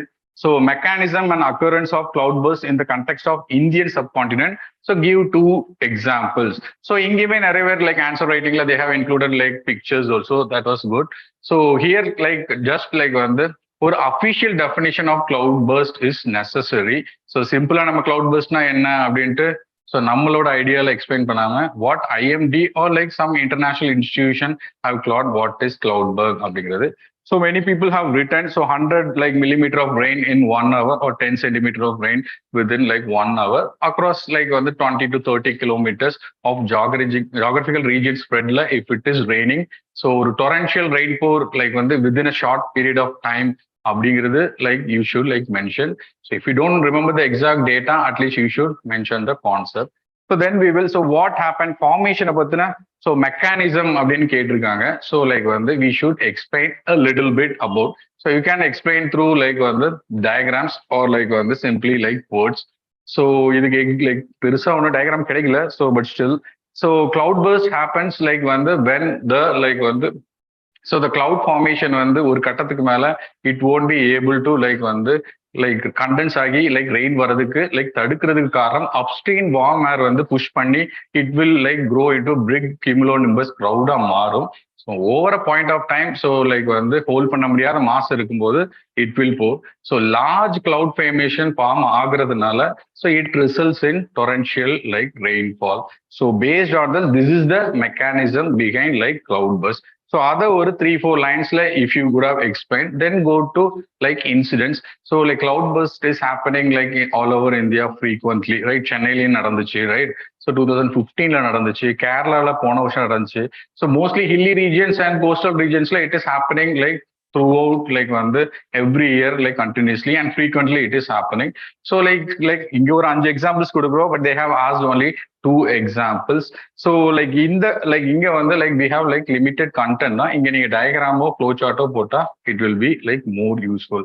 So cloud formation like எவ்வளவுதான் நம்ம stretch பண்ணி எழுதினாலும் we cannot go beyond like 3-4 points, right? So like adding a diagram or a flow chart will help you to fill this page. So 2 examples தான் கொடுத்திருக்காங்க. So like வந்து you can give any quote, any examples. So recently உத்தரகாண்ட்ல நடந்துச்சு and Himachal பிரதேஷ்லயும் நடந்துச்சு, right? So you can mention the exact district also. So that will move more authentic. So அதை explain பண்ணி so like வந்து generally what is the reason behind like இந்த decade அதிகமான cloud burst events like it is happening more, right? So generally what is the reason அப்படிங்கறத சார்ந்து you can like conclude. So there are other like வந்து information related to this also. So cloud burst வந்து basically it is like highly impossible to like detect அப்படிங்கிறது. So like rain வரும், but what is the intensity level of rain it is going to pour அப்படிங்கிறது it is நம்ம இருக்கிற technology வச்சு இன்னும் பெரிய லெவல்ல ஸோ இந்தியன் கண்டெக்ஸ்ல இன்னும் கண்டுபிடிக்க முடியல. குளோபலாவும் the same case. So global warming, so சார்ந்து you can conclude. So reason occurrence of cloudburst is related to climate change and global warming. So இது எல்லா scientists they are also concurring. So you can conclude with that. Okay, so like இதை add பண்ணி பார்க்கும்போது it happens to around 150-200 words வந்துச்சு. So automatically when you write in paper it will easily like come for 2 pages. So 10 markers அப்படிங்கும்போது apart from conclusion and introduction try to write 10 points. So அது வந்து deliberate if you show it is even more like வந்து எக்ஸாமினருக்கு ஈஸியா புரியறதுக்கு வாய்ப்புகள் உண்டு. Okay, so new students அவங்களுக்கு சொல்றேன். So like some flowcharts or something you can also include like this.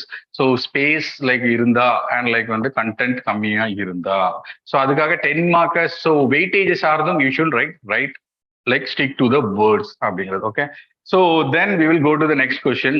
So like new students like are you okay with what is like புரியுதா, right? So let's go. So like structure எப்படி பண்றோம் அப்படிங்கறத மட்டும் like try to like கவனிச்சுக்கோங்க.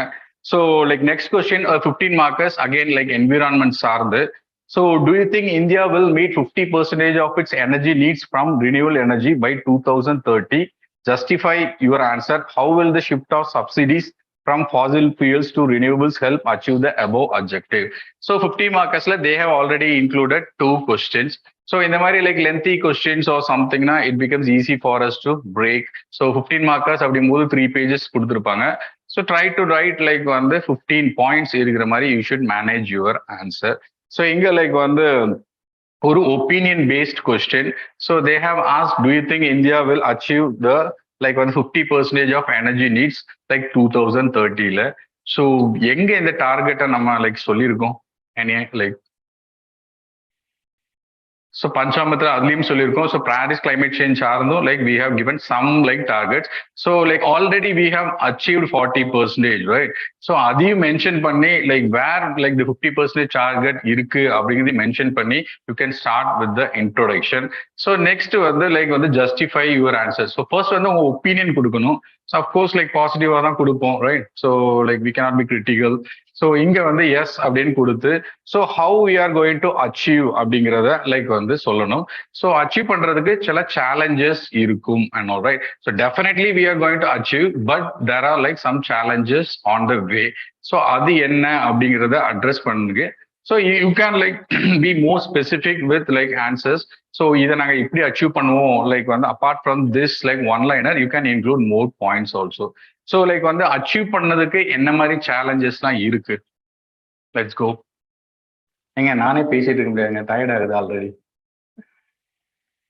So like new students, can you like contribute anything? Like already like 2-3 மாசம் பேப்பர்லாம் படிச்சிருப்பீங்க, right? Okay. So like MSLP students நீங்க சொல்லலாம், சொல்லுங்க. அங்கெல்லாம் ஜாலியா நிறைய சொல்லுவீங்க ஆன்சர் நம்ம class. Okay. So like so first சேலஞ்சை லைக் இப்போ அச்சீவ் பண்ண 40% சஸ்டெயின் பண்ண முடியுமா அப்படிங்கிறது.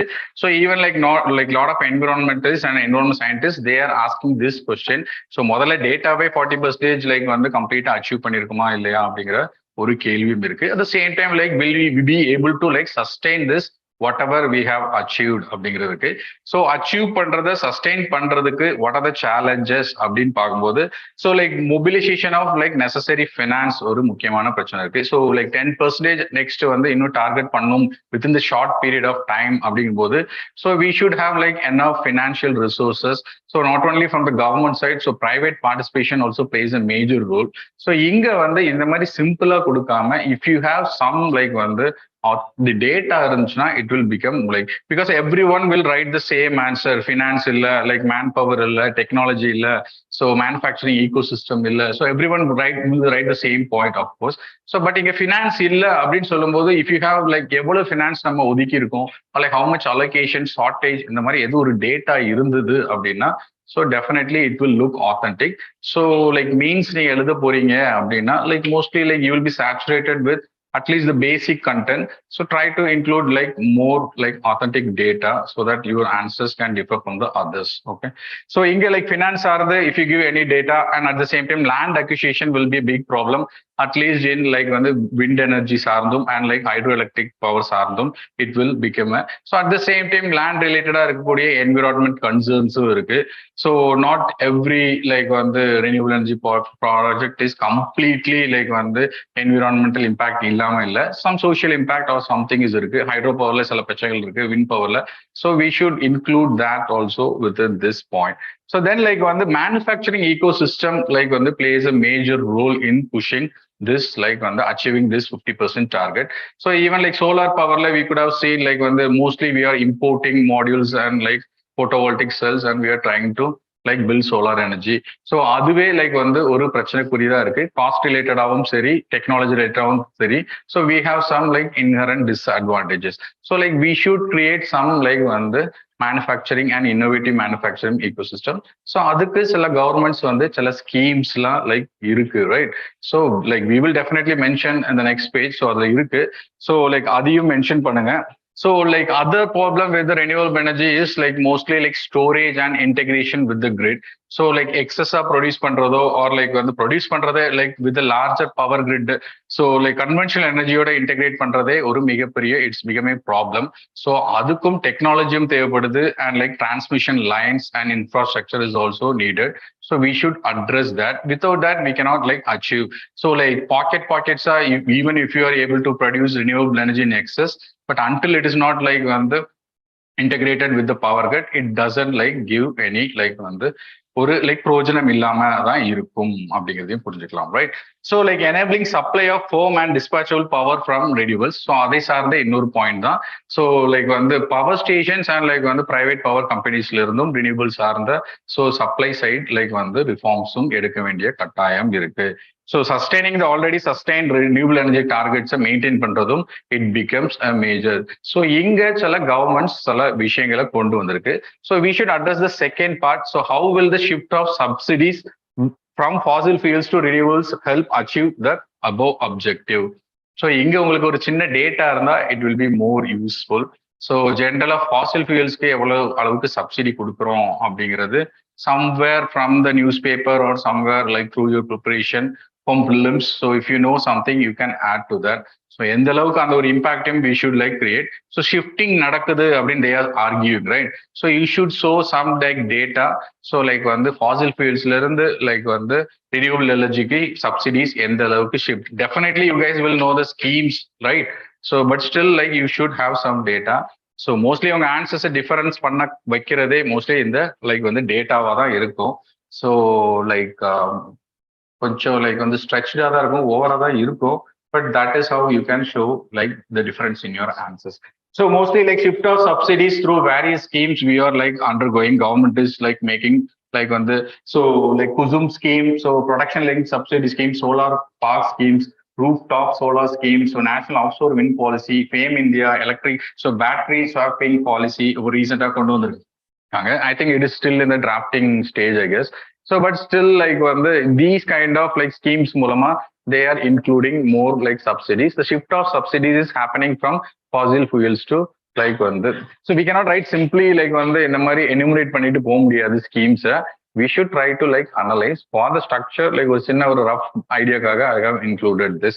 So and at the same time mostly paper 3 எழுதும்போது everyone is writing like வந்து flow charts points மாதிரி போறாங்க. ஒரு சின்ன analysis வந்து like they are not including. At least at the end of the question try to include analysis. ஒரு challenges சார்ந்து point enumerate பண்ணாம ஒரு சின்ன ஒரு 4-3 lines paragraphல try to like give some analysis also, right? So either analysis or like or data கொடுத்தீங்கன்னா your answers will be more valued. So conclude like with like some positive like வந்து regulatory framework சார்ந்து so favor mostly இங்க நமக்கு அதிகமா தேவைப்படக்கூடியது manufacturing ecosystem தான். So you can conclude with that. So at the same time fossil fuel like subsidiesயும் நம்ம குறைக்கிறது இங்க ஒரு important objective. So try to like include in the conclusion point. Okay. So போலாமா next question? ரொம்ப ஃபாஸ்டா போற மாதிரி இருக்கு, போங்கடான்றீங்களா? So next question. So this is like more directly. So questions வந்து mostly like வந்து directா தான் இருக்கு, right? Compared to like other papers. Ethicsலாம் like வாசிக்கிறதுக்கே ஒரு 1 hour வேணும்னு நினைக்கிறேன், right?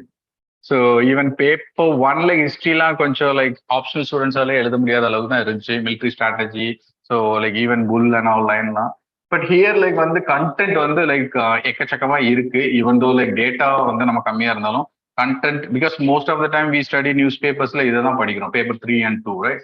So like try to maintain the structures and like இங்க எல்லாருமே answer எழுதுவாங்க. Only thing is I'm stressing again and again. So data வச்சு try to like include. Okay.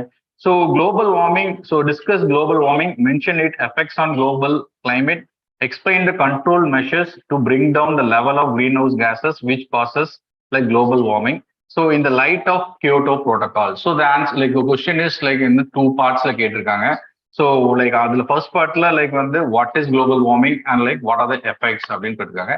So directly you can use some standard institutional definitions of global warming.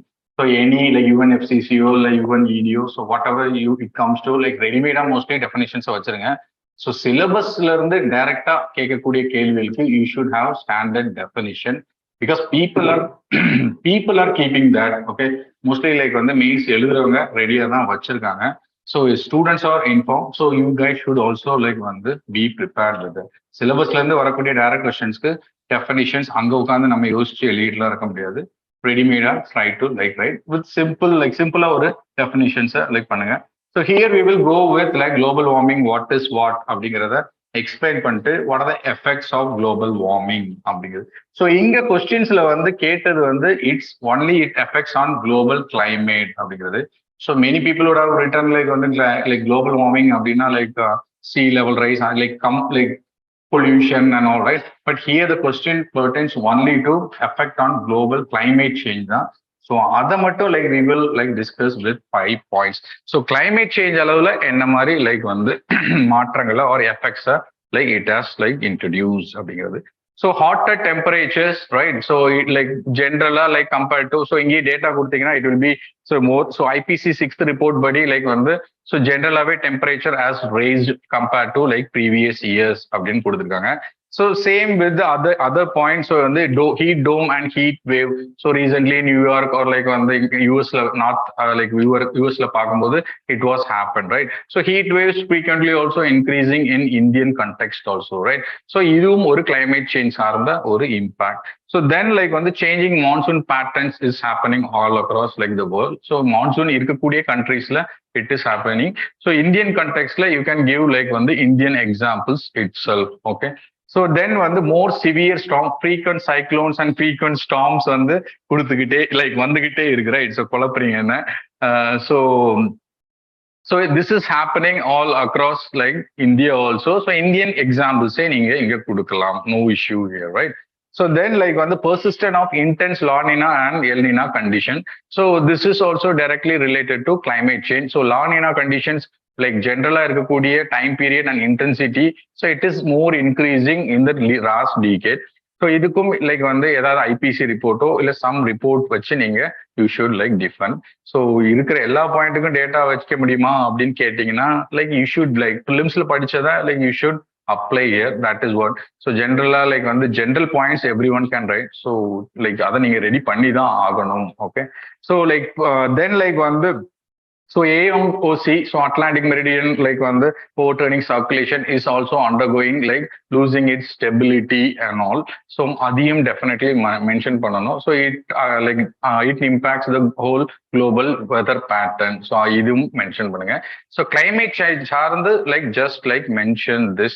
So other impacts நிறைய இருக்கு. So like melting of glaciers இருக்கலாம். So these events may have indirect impact on climate change, not necessarily direct. So direct impact பண்ணக்கூடிய like global warming, climate change ல உள்ளது மட்டும் செலக்டிவா you should prioritize and write here, okay?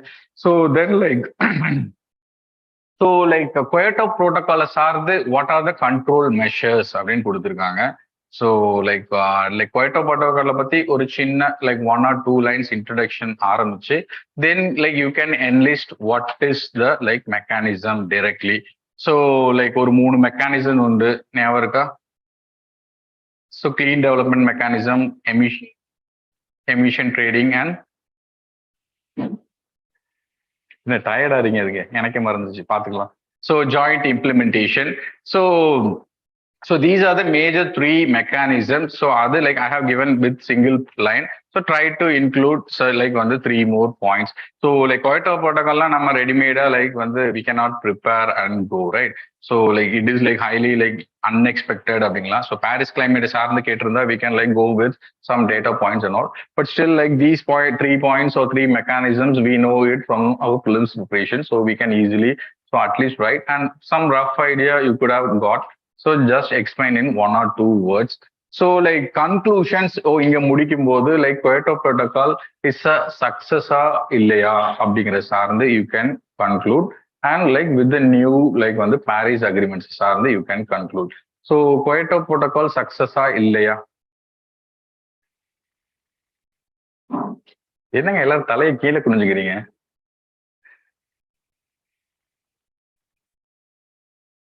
Hariharan சொல்லுங்க. Yes sir no மட்டும் சொல்லுங்க, நீங்க எக்ஸ்பிளைன்லாம் பண்ண வேணாம். No Okay, like partially successful. Phase 1 was successful. Phase 2 had a lot of problems. So like on the USA வெளியே போகுதுன்னு சொல்றாங்க, and last of Western countries were opposing. So on the differentiated principles, they were opposing and all. So that is the main reason. So Paris like when the agreement came into force. So அதுல வந்து இந்த voluntary provisions வந்ததுனால, so that is one major reason Quetta protocol வந்து derive ஆனது. So try to finish conclude with like Paris agreement. So like what are the learnings from the Quetta protocol சார்ந்து like give with a positive like வந்து. So like you can also include some report. So Paris governmentலயும் சில like agreementல சில பிரச்சனைகள் இருக்கு. So you can also include. So ஒரு high like வந்து global warming ஓரளவுக்கு குறைக்கணும் அப்படின்னா, so what we can learn from Quetta protocol. So what Paris agreement can achieve அப்படிங்கிற சார்ந்து try to like end conclude. Okay. So போலாமா like shall we? So explain that this is again like a 15 markers. So this is also directly asked like so environment problems அப்படிங்கும்போது there are like 10 problems வரைக்கும் நம்ம போகலாம், right? So like deforestation, so like land related like degradation, so then like on the coastal like erosion, so like river சம்பந்தமா, water body சம்பந்தமா. So already we could have easily like ready-ஆ இருக்கலாம் இதை சார்ந்து. So here like when they explain the causes and effects of coastal erosion in India. So what are the available coastal management techniques for combating the hazard? So here also they have asked directly and like two parts are கேட்டிருக்காங்க. So இங்க வந்து like how we can start the definition. So the structure will be going like when the coastal erosion பத்தி கொஞ்சம் பேசிட்டு, so what are the causes, what are the effects, and then like வந்து what are the coastal management techniques available அப்படிங்கிறத வச்சு we can, so then we can conclude with some positive note or some report or something. So இங்க like don't try to like வந்து coastal erosion என்ன அப்படிங்கிற டெஃபினிஷன்லாம் தேவையில்லை. So paper 3 or like பொறுத்த அளவுக்கு like வந்து mostly problems are something related ஏதாவது ஒரு பிரச்சனையை தான் like they will ask mostly. So அந்த பிரச்சனையோட லைக் வந்து இன்டென்சிட்டி ஆர் லைக் வந்து வீரியத்தை you should explain with some data. So இங்க கோஸ்டல் கோஸ்டல் எரோஷன் அப்படிங்கிற ஒரு ப்ராப்ளத்தை சொல்லியிருக்கும் போது so like give some data how like வந்து intensify this problem is in India அப்படிங்கிறத. So according to ministry of earth sciences like at least like 35% of like வந்து areas under coastal is like eroding அப்படின்னு கொடுத்துருக்காங்க. So while 26% is like வந்து இன்னும் like வந்து அழிகிற நிலைமையில இருக்கு and 46% தான் ஸ்டேபிளா இருக்கு அப்படிங்கிறது. So like give that some data ரிலேட்டடா லைக் எக்ஸ்பிளைன் த லைக் வந்து intensity of the problem and then go into like the question. So what are the causes அப்படின்னு பார்க்கும்போது மேஜர்லி லைக் வந்து man-made causes and like வந்து natural causes இருக்கு, right? So like 10 markers அப்படிங்கனால effects-க்கு ஒரு 5 point and like வந்து causes-க்கு ஒரு 5 point, effects-க்கு ஒரு 5 point. And like on the available coastal techniques, like try to include 5 points and conclude. Okay. So inga causes, enamari causes la man-made irukku, artificial irukku. So can anyone contribute? சொல்லுங்க. So coastal erosion, like new students, எங்கேயும் newspaper எங்கேயும் படிச்சீங்களா? Any editorials or something? இல்லையா? Class room மாத்தினா எல்லாரும் அமைதியா இருக்கீங்க போல இருக்கு. Okay, no issue. So we will go. So like on the construction of dams and hydroelectric projects plays a major role in stopping sediment into flowing into the river. So that is like the one of the major reasons. So இங்க சின்ன numbers கொடுத்திருக்கோம். So this much dams are like there. So அதுவே ஒரு மிகப்பெரிய reason. So a lot of harbors and ports artificially constructed. So this also stops or like when the sediments like வந்து பாதிக்குது அப்படிங்கிறத we have included here. So then like on the National Center of Coastal Research படி like so climatic change, frequent cyclones and இதுவும் like storm surges is also like natural causes. It also like happening. So அதுவும் like வந்து coastal erosionsக்கு ஒரு major reason-ஆ இருக்கு அப்படின்னு சொல்றது. So at the same time like வந்து நிறைய water bodies and all also like disappearing. So Lakshadweep அப்படிங்கிறது so like ஒரு 30% அளவுக்கு they have like வந்து eroded or like வந்து குறைஞ்சு போயிடுச்சு அப்படிங்கறத சொல்லிக்கலாம். So like apart from that like வந்து sand mining, dredging and construction activities related to tourism and all. So like housing-ஆ இருக்கலாம் or tourism related infrastructure projects இருக்கலாம். This is also like causing coastal erosion அப்படிங்கிறது. So even solid waste management and plastic waste management, so improper இல்லாதனால dumping into the ocean like nearby surfaces or littoral surfaces, it is happening. So both man-made and natural causes like வந்து இங்க நடக்குது அப்படிங்கிறது. So with some like data you can easily like வந்து write this. So what are the effects அப்படிங்கும்போது definitely right. So என்ன மாதிரி effects இருக்கும்?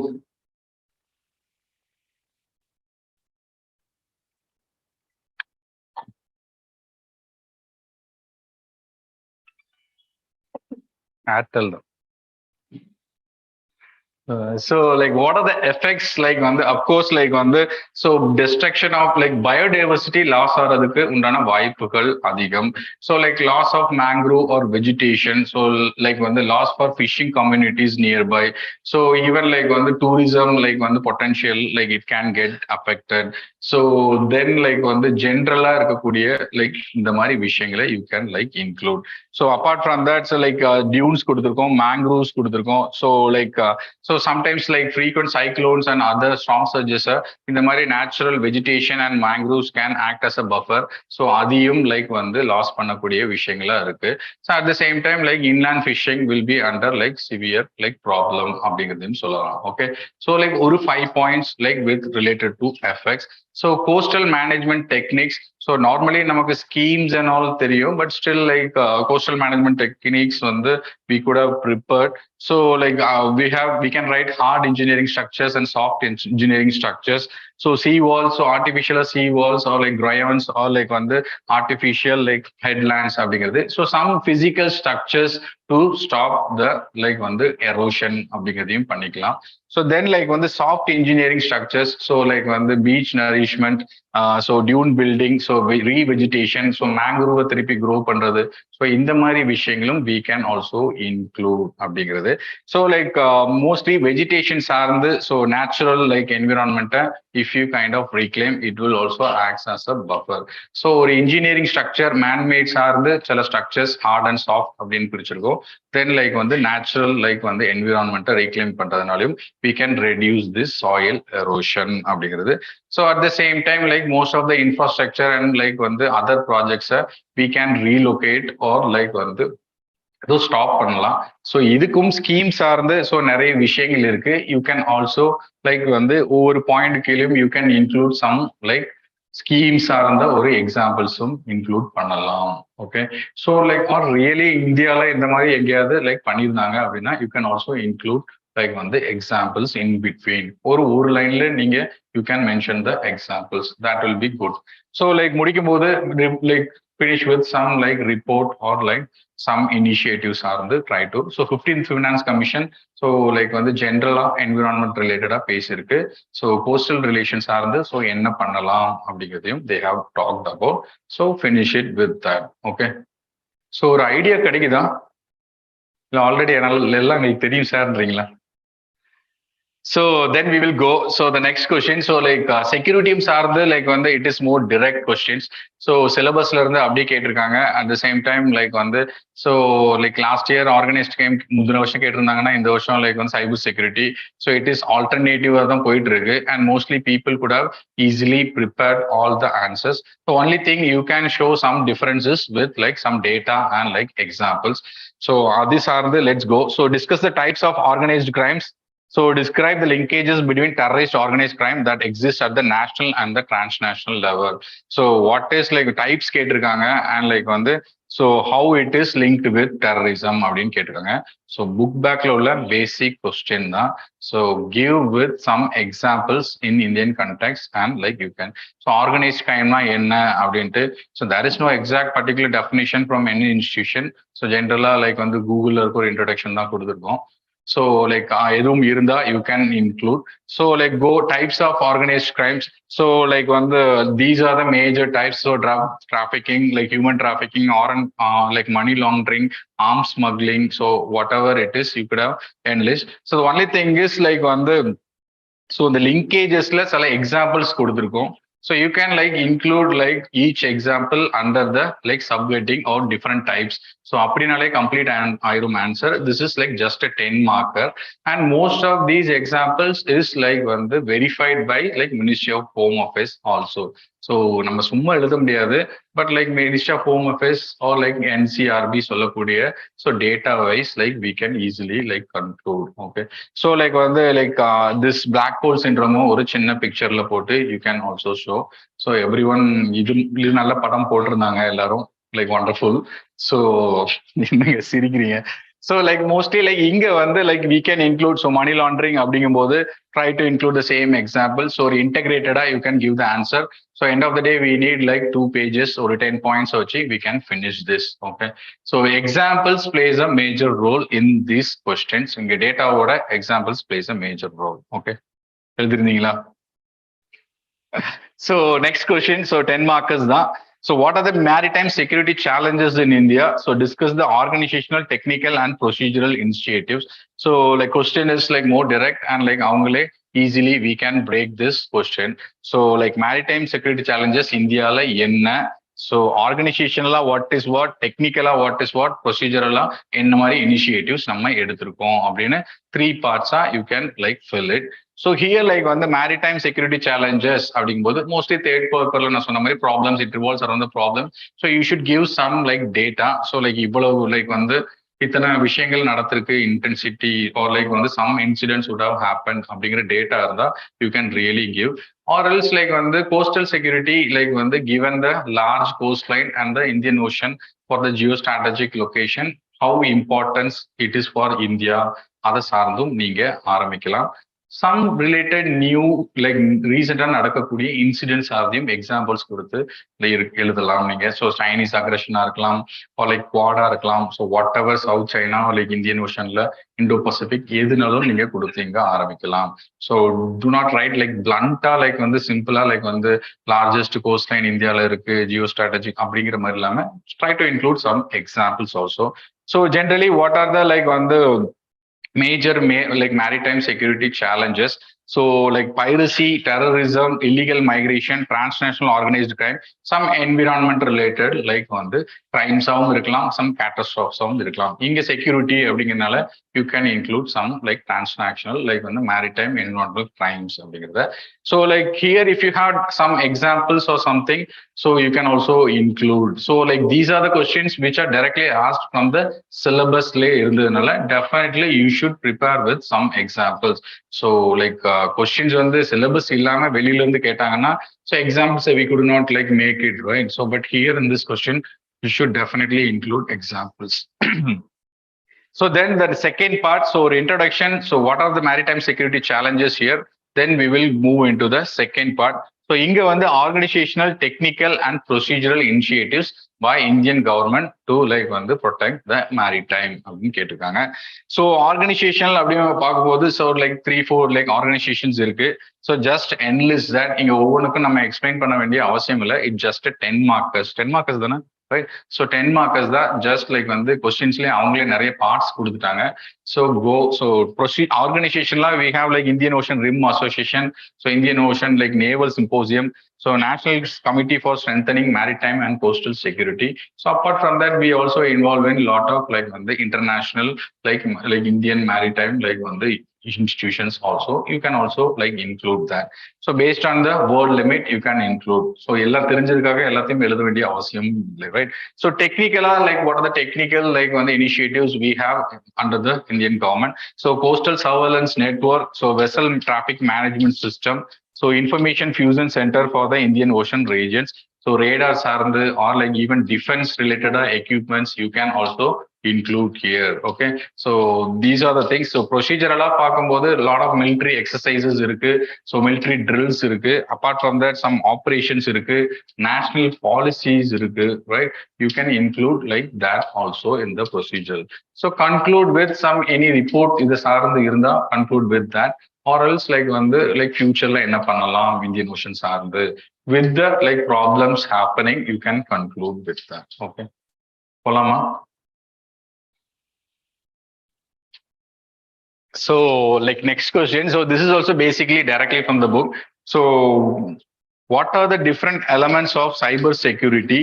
So keeping in view the challenges in cyber like security, examine to extent to which India has successfully developed a comprehensive national cyber security strategy அப்படின்னு கொடுத்திருக்காங்க. So the question is self is like வந்து ஒரு 3 parts நம்ம பிரிச்சு எழுதலாம்.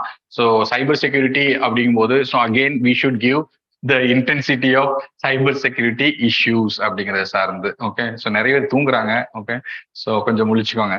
So like cyber security எந்த அளவுக்கு like வந்து ஃப்ரீக்வெண்டா நடக்குது இந்தியாவில் அப்படிங்கிறத சார்ந்து லைக் இன்ட்ரோடக்ஷன் கொடுங்க.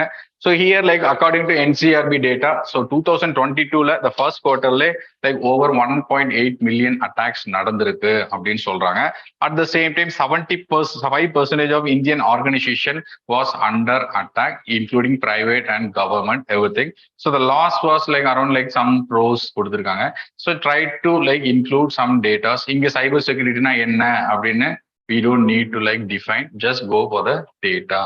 So அவங்க வாட் இஸ் சைபர் செக்யூரிட்டி கேட்டிருந்தா மட்டும் try to write or else directly go for some like வந்து லைக் கொஸ்டின்ஸ்ல என்ன லைக் தேவையோ நீட்ஸ் சார்ந்து give the like introduction. So different elements. So like இது ஜென்ரலா like what is different elements அப்படிங்கும்போது மெஜாரிட்டியா all institutions or like all websites or like all cyber security இதுதான் வச்சிருந்தாங்க. ஸோ அப்பார்ட் ஃப்ரம் த நம்ம general அண்டர்ஸ்டாண்டிங்ல like வந்து data privacy and all அப்படின்னு எழுதலாம், ரைட்? ஸோ இல்லை லைக் வந்து cyber attacks, cyber warfare. So they have given like this theoretical model. So application security, so it protects websites and web-based applications. So like information security அப்படிங்கும்போது so unauthorized like access like பண்றது, so data theft or like வந்து data piracy தார்ந்து.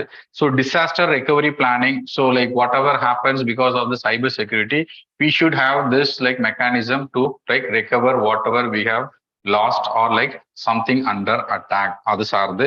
So network security, so largely like now everything is interconnected. So adu saarந்து, so unauthorized access into computer networks அப்படிங்கறத கொடுத்திருக்காங்க. So end user, so mostly like வந்து use பண்றவங்கள சார்ந்து சில security ஃபீச்சர்ஸும் இருக்கணும். So email மூலமாவே முக்கால்வாசி data attacks நடக்குது அப்படிங்கிறது சார்ந்து they have given. So operational security அப்படிங்கும்போது so overall framework how the institution or organisation or any country is managing the whole mechanism of like வந்து சைபர் செக்யூரிட்டி அப்படிங்கிறத சார்ந்து. ஸோ தீஸ் 6 types ஆஃப் பிரிச்சிருக்காங்க. Not necessarily we have to write this. We can go with like our common like அந்த understanding மூலியமாகவும் போகலாம். There is no, but try to include like some examples also. So நிறைய like வந்து like different types of attacks would have happened in the last 1 year. You could have seen the Pegasus attack இருக்கட்டும், நிறைய attack நடந்துருக்கு, right? You can include like based on the like வந்து different context, you can include more like examples also. So அவங்க அடுத்து வந்து so keeping the challenges in the like வந்து cyber security. So எந்த அளவுக்கு India successfully developed a comprehensive national cyber security strategy. So national cyber security policies சார்ந்தும் you can write this. So அதுல சில objectives வச்சிருப்பாங்க, right? It like within some years we will achieve this many like critical infrastructureல இந்த மாதிரி நாங்க கொண்டு வந்துருவோம், and this many like 5 lakh some personals introduce பண்ணிடுவோம் and all. They could have included a lot of facts. So அது சார்ந்தும் you can give some example how far India has achieved cyber security scenarioல. So here like generally like வந்து what are the like வந்து progress or what is happening as of now. So personal data privacy சார்ந்து இன்னும் ஒரு legal framework இந்தியால not have like we have done, right? Only Supreme Court has like released certain guidelines and all. Apart from that, personal data bill is still under like வந்து consideration அப்படிங்கிறதா. So cyber insurance penetration பொறுத்த அளவுக்கு it is like வந்து very rudimentary stage or initial stages தான் இருக்கு. So not much, not more than 30% of companies have like included in the cyber insurance infrastructure அப்படிங்கிறத சொல்லிக்கலாம். So lack of IT personnel, so அதுவும் ஒரு முக்கியமான பிரச்சனை. So like இன்னும் கவர்மெண்ட் சார்ந்த லைக் வந்து ரெக்யூர்மெண்ட்டே IT பர்சனலுக்கு இன்னும் like there is like lot of like demand இருக்கு, but supply of this like வந்து personals is not available அப்படிங்கிறது compare to world countries அப்படின்னு நம்ம இங்க மென்ஷன் பண்ணலாம். So poor fund allocation, so last year பார்த்தீங்கன்னா ஒரு 500 crores அளவுக்கு தான் அலோகேட்டே பண்ணிருக்காங்க. So compare to like world countries, western countries, even China, this is like very very small amount அப்படிங்கிறது. ஸோ இதெல்லாம் மோடி வந்து ஒரு ட்ரிப் போயிட்டு வந்தாலே முடிஞ்சிடும், ரைட்? ஸோ அப்படி பார்க்கும்போது these amounts doesn't like like வந்து சைபர் செக்யூரிட்டி ஆர்கிடெக்சரை மெயின்டைன் பண்றதுக்கு வாய்ப்பு இல்லை. ஸோ லைக் அகெயின் லைக் வந்து include some government measures also.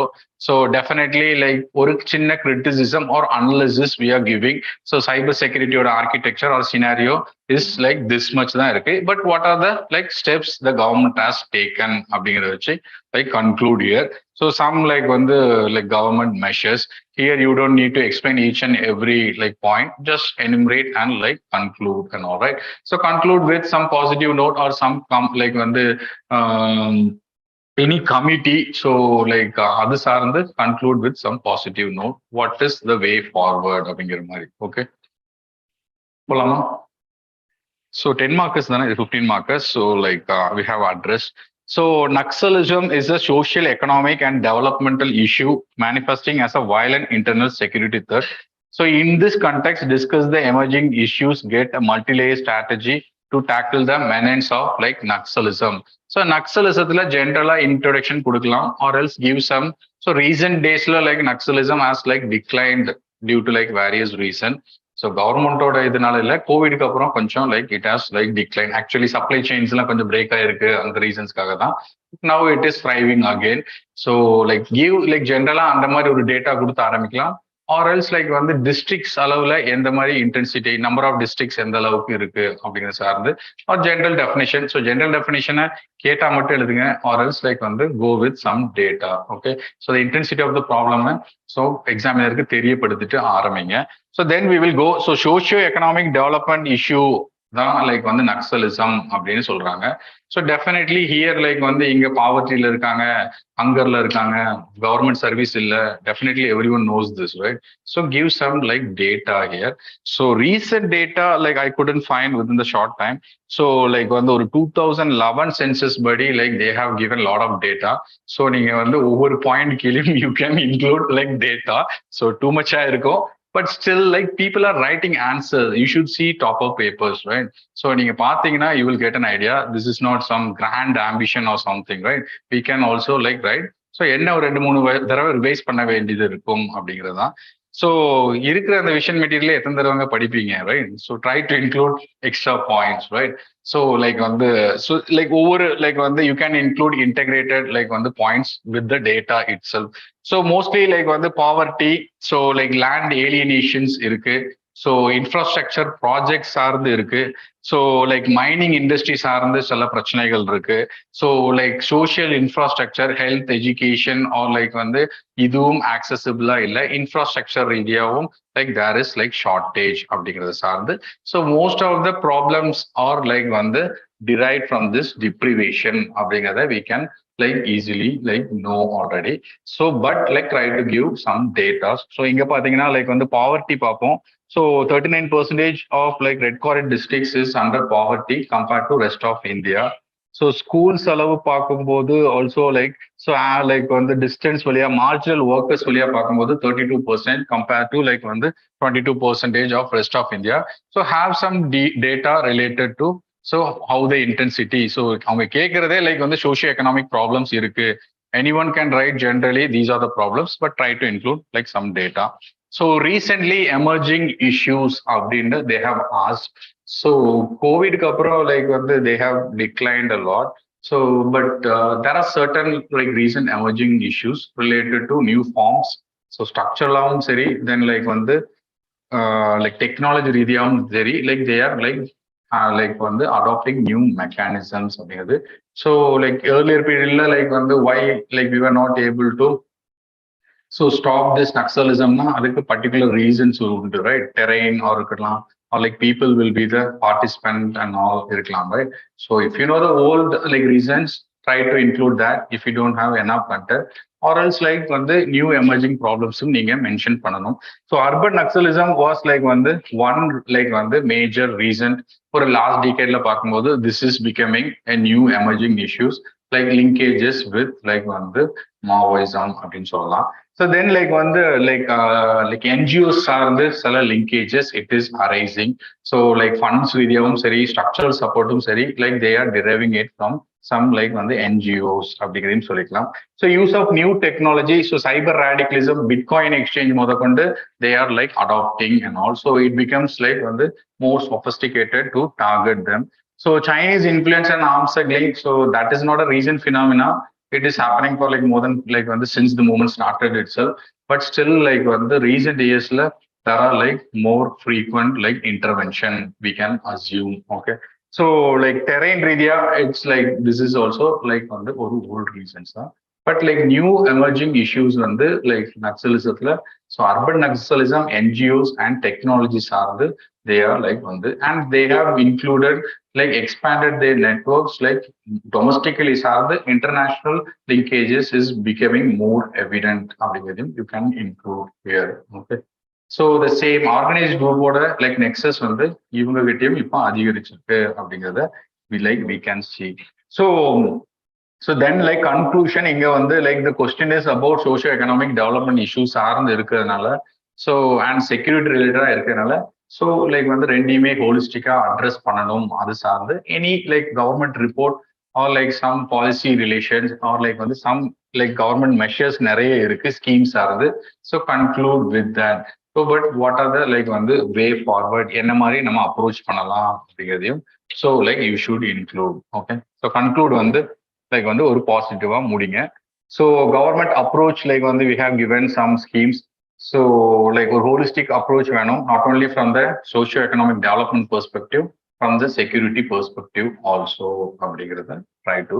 So நிறைய பேர் கன்க்ளூஷன்ஸ்லாம் ஒரே ஒரு லைன்ல கடமைக்கு எழுதுறீங்க. Try to like கொஞ்சம் அனலிசிஸ் பண்ணி கொஞ்சம் எழுதுங்க. ஏன்னா எல்லா பாயிண்ட்ஸும் லைக் மற்றதெல்லாம் லைக் வந்து நிறைய எழுதிருக்கீங்க. பட் இன்ட்ரடக்ஷன் கூட லைக் மோஸ்ட் பீப்புள் லைக் வந்து ஒரு 2-3 லைன்ஸ் எழுதுறாங்க. பட் கன்க்ளூஷன் வந்து இந்த வச்சுக்கோ அப்படிங்கிற மாதிரி எழுதிட்டு போயிடுறாங்க. So try to like use some analysis also. So next like we will go to the next question.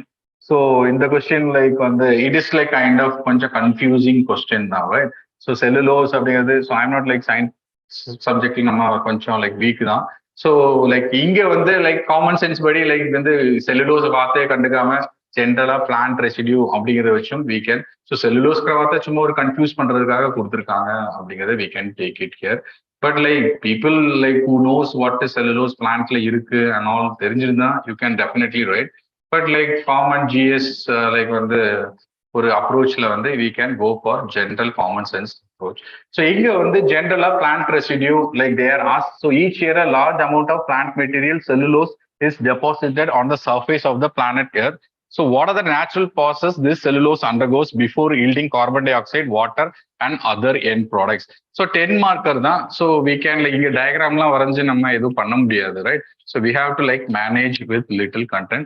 So this question is like difficult for all over India, maybe except for some biology or biotechnology students. So apart from that, this is like on the commonly difficult for everyone.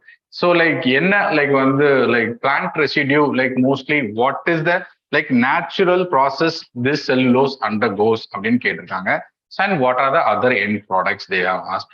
So cellulose அப்படின்னு கேட்டிருக்கனால தெரிஞ்சிருந்தா like we can include like வந்து so சிம்பிளா like தெரியாட்டி கூட each plant has cellulose அப்படின்னு கூட நம்ம எழுதியே like we can start.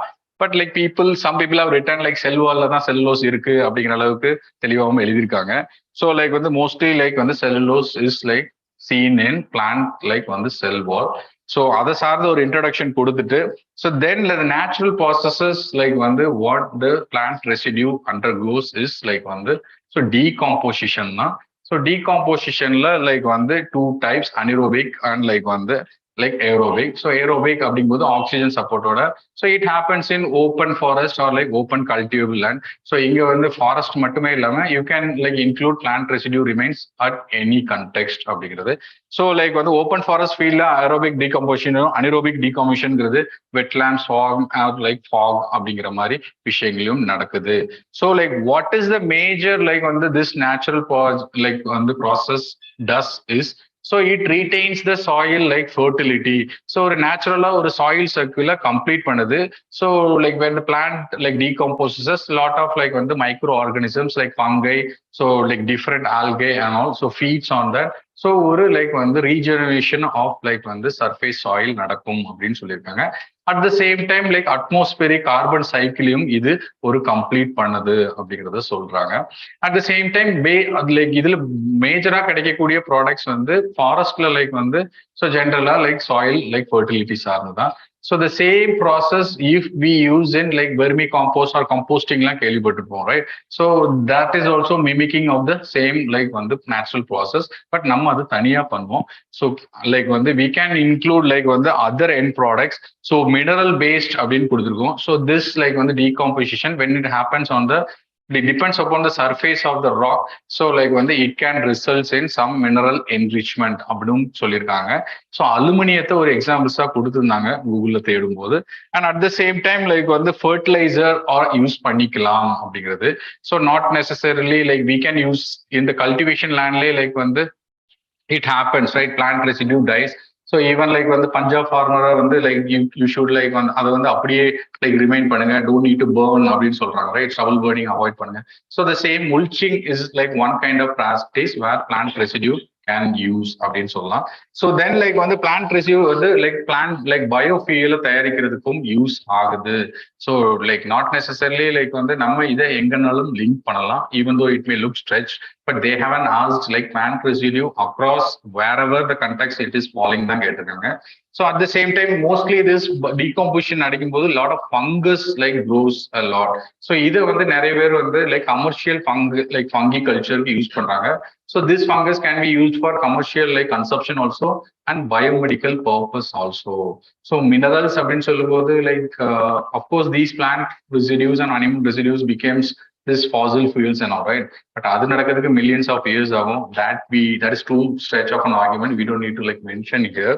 But these are the like immediate end products or like when the application we can be used in like on the some like applications there. So like 10 markersக்கு this is like enough அப்படிங்கிறது. So definitely like வந்து அங்க உட்காந்து இது யோசிக்கிறதெல்லாம் கஷ்டம் தான், right? So no issue, we will go. So இந்த மாதிரி questions வரதான் செய்யும், we cannot do. So this is also like வந்து though this question also like வந்து டைரக்டா ஒரு கரண்ட் அஃபேர்ஸ் வந்து கேட்டிருந்தாலும் like the like 2017 Juno mission அப்படிங்கிறது டைரக்டா கேட்டிருந்தாங்க. அண்ட் லைக் 2019 அனதர் லைக் வந்து ஒரே ஒரு ஸோ டிஃபென்ஸ் எக்யூப்மெண்ட் சார்ந்து சிங்கிளா ஸோ கேட்டிருந்தாங்கன்னு நினைக்கிறேன், right? Some like I don't remember. So யூஎஸோட ஒரு மிலிட்ரி டெக்னாலஜியே ஒன் வேர்ட்ல டே ஆஸ் this question, sorry some is 400 or something, right? So இந்த மாதிரி questions there is some pattern. So அதனால ரொம்ப உலகத்துல ரொம்ப முக்கியமானது or indigenously if the technology can play a major role in some context, so try to like have. So இதை நம்ம completely unconventional சொல்ல முடியாது. So it is a kind of based on previous year question அப்படின்னு சொல்லிக்கலாம். So ஒரு பேட்டர்னை UPSC கொடுத்துருக்கு. So previous year question if you try to analyze we can also like come up with some idea. So mostly அது போக like இந்த questions like எல்லாருமே like current அஃபேர்ஸ்ல ஈஸியா கவர் பண்ணிருப்பீங்க, ரைட்? அது ப்ராப்ளம் இஸ் எக்ஸாக்டா like do we know the technical complications or differences அப்படிங்கிறது வி ஷுட் லைக். ஸோ இங்க லைக் வந்து what is like James Webb telescope அப்படிங்கிறத explain and start the introduction. So like on the James telescope has been much in the news since then. So what are the unique features so which makes it superior to the like on the other like on the predecessor space telescopes? What are the key goals of this mission? What are the potential benefits does it hold for human race? So 3 parts are கேட்டிருக்காங்க. So definitely we can like if you have the content go இங்க டயக்ராம்லாம் வரைய முடியாது, right? So அவ்வளவு டெக்னிக்கலா வரைவீங்களா அப்படிங்கிறது தெரியல. So but here so some basic idea. So not necessarily we need to give exact information. Sometimes like வந்து like ஒரு மேனேஜ் பண்ற அளவுக்கு பிக்சர் கிளியரா இருக்கும், அதோட இது வந்து நல்லது பண்ணும் அப்படிங்கிற அளவுக்கும் we can manage. Okay, so like inga like we will see. So what is the difference? So wavelength body like வந்து like the image will be clearer because like it like வந்து அப்சர்வ்ஸ் ஆர் லைக் வந்து infrared radiation சார்ந்து அவங்களோட image like வந்து capture இருக்கும் அப்படின்னு சொல்றாங்க. So this is from the Hubble telescope and this is from the James Webb. So ஒரு clearer picture emerge ஆகுதுன்னு சொல்றாங்க. So mostly because of like infrared like வந்து லைட்டிங் சார்ந்து ஸோ ஆப்டிக்கல் லைக் இருக்கு அப்படின்றாங்க. So size comparison, so the mirror size of the telescope is itself like hugely large. அதனால so more like வந்து clarity and larger ஏரியாவை it can capture அப்படின்னு சொல்றாங்க.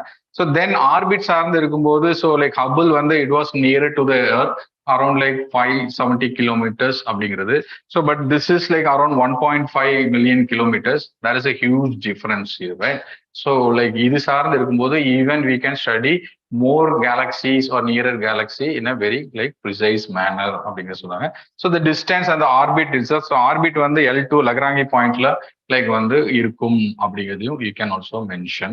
So distance also plays. So key goals of the mission, so like மேஜரா இருக்கக்கூடிய like 4 theme வச்சு கொடுத்துருக்கோம். So like வந்து ஏர்லி ஸ்டார்ஸ் அண்ட் கேலக்ஸி அதோட ஃபார்மேஷனை பத்தி நம்ம புரிஞ்சுக்கலாம் அப்படின்னு சொல்றாங்க. So today's grand spirals and how understand how galaxies assemble. So எப்படி ஒரு சோலார் சிஸ்டம் லைக் இந்த ஷேப்புக்கு வந்தது or how it has made it this like orbit அப்படிங்கிறதையும் we can understand அப்படிங்கிறது கொடுத்துருக்காங்க. So like where stars and planet system are being born. So ஒரு origin of யூனிவர்ஸையும் we can predict with like James telescope. So fourth, to observe the atmospheres of like when the solar planets அப்படின்னு கொடுத்துருக்காங்க.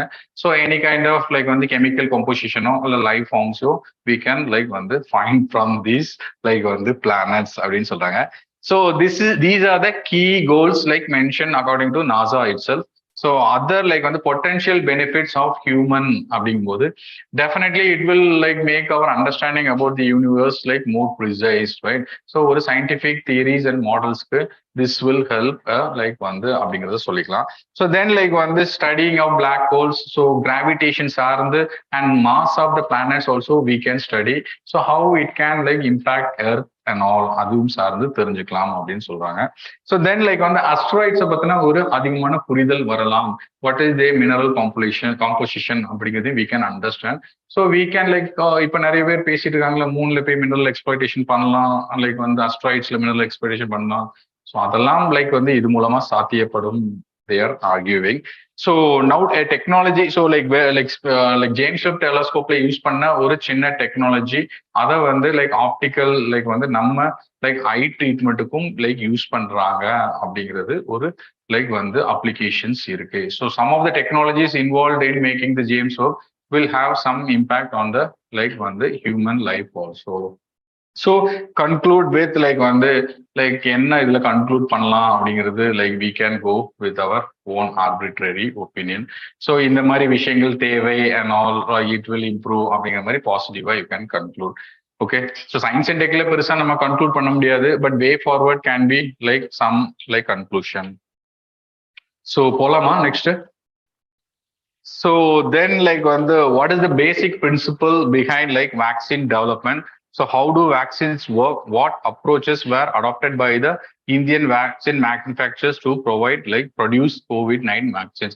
So this is also like since COVID like when the biotechnology or like genetics or like being more focused, like films நம்ம பார்த்திருக்கலாம், right? 5 to 6 questions is based on genetics and the same questions வந்து பிலிம்ஸ்லயும் இந்த வருஷம் கேட்டிருந்தாங்க, right?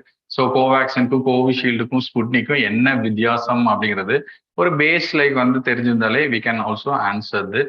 So அது போக like கொஞ்சம் like வந்து வேக்சின்னா லைக் ஒரு இம்யூனைசேஷன் சார்ந்த மெமரி அப்படிங்கிறது பேசிக் லைக் காமன் சென்ஸ்லையும் we can like வந்து try to manage this questions, right? So we will go. So vaccine பத்தின ஒரு சின்ன இன்ட்ரோடக்ஷன். ஸோ டெஃபினெட்லி லைக் வந்து ஒரு சின்ன லைக் நம்ம கொடுக்கலாம். ஸோ நம்ம கன்செப்ஷுவல் அண்டர்ஸ்டாண்டிங்ல இருந்து. ஸோ ஹியர் லைக் வந்து இட் இஸ் லைக் வந்து a biological product, so induce an immune human response, so that confers protection against any new infection அப்படின்னு கொடுத்துருக்கோம். So like mostly vaccines are derived from pathogen or like one or more protein antigens or any small structure of the like வந்து antibody அப்படின்னு சொல்லி like we have like that will induce certain like immunal response அப்படிங்கிறது. So simple definitionல start with what is vaccine is. So like basic principles, so mostly like வந்து நம்ம use பண்ணக்கூடிய Covishield and like வந்து கோவேக்சின்ல இருக்கக்கூடிய principle. So like வந்து ஒரு mild strain R like வந்து ஒரு லைவ் வைரஸை சார்ந்து we can include that also. Apart from that, so now வந்து DNA RNA vaccine and like வந்து even protein அதில் உள்ள protein சார்ந்த vaccine developments like நடக்குது. So some different types and principles involved in vaccine development. So how does vaccine work அப்படின்னு சொல்லும்போது, so mostly vaccine works like வந்து, so there will be like millions of like viruses within human body, but ஒரு alien virus வருது அப்படிங்கும்போது, so like exact the same kind of structure like if there is in our body, it can easily fight அப்படிங்கிறது. But it will take some time to like வந்து develop that capacity. So it takes some time. The exact shape like வந்து அந்த virus attack பண்றதுக்கு கொஞ்சம் time எடுக்கும். So like if it happens, it can easily protect itself, but it doesn't happen. It will may take weeks. அதுக்கு முன்னாடி like we may get severe with the disease, right? So vaccine ஓட principles like வந்து, so exact அந்த disease viruses சார்ந்து exact structure sizeல இருக்கக்கூடிய ஒரு like live or inactivated virus like if you like வந்து injected into our like blood muscles or tissues. So this will like வந்து ஒரு same structure இருக்கிறத like வந்து it will act as a memory. So like antigens உடனே antibodies உடனே like it will produce அப்படிங்கிறது. So this இது வந்து compared to like natural process, it will quickly like produce அப்படிங்கிறது. So this is the basic principle how vaccines work. So in simple words we can like say long term immunization memory அப்படிங்கிறத சொல்லிக்கலாம். So like COVID vaccines like we know Covaxin and Covishield, right? So அதுல சின்ன principle. So Covishield வந்து ஒரு weakened version of common cold like வந்து SARS-CoV viruses சார்ந்து like we have like வந்து developed, and at the same time Covaxin அப்படிங்கிறது so ஒரு inactivated virus, so like வந்து killed virus அப்படிங்கிறத சொல்லிக்கலாம். So these two principles were involved behind these two vaccines.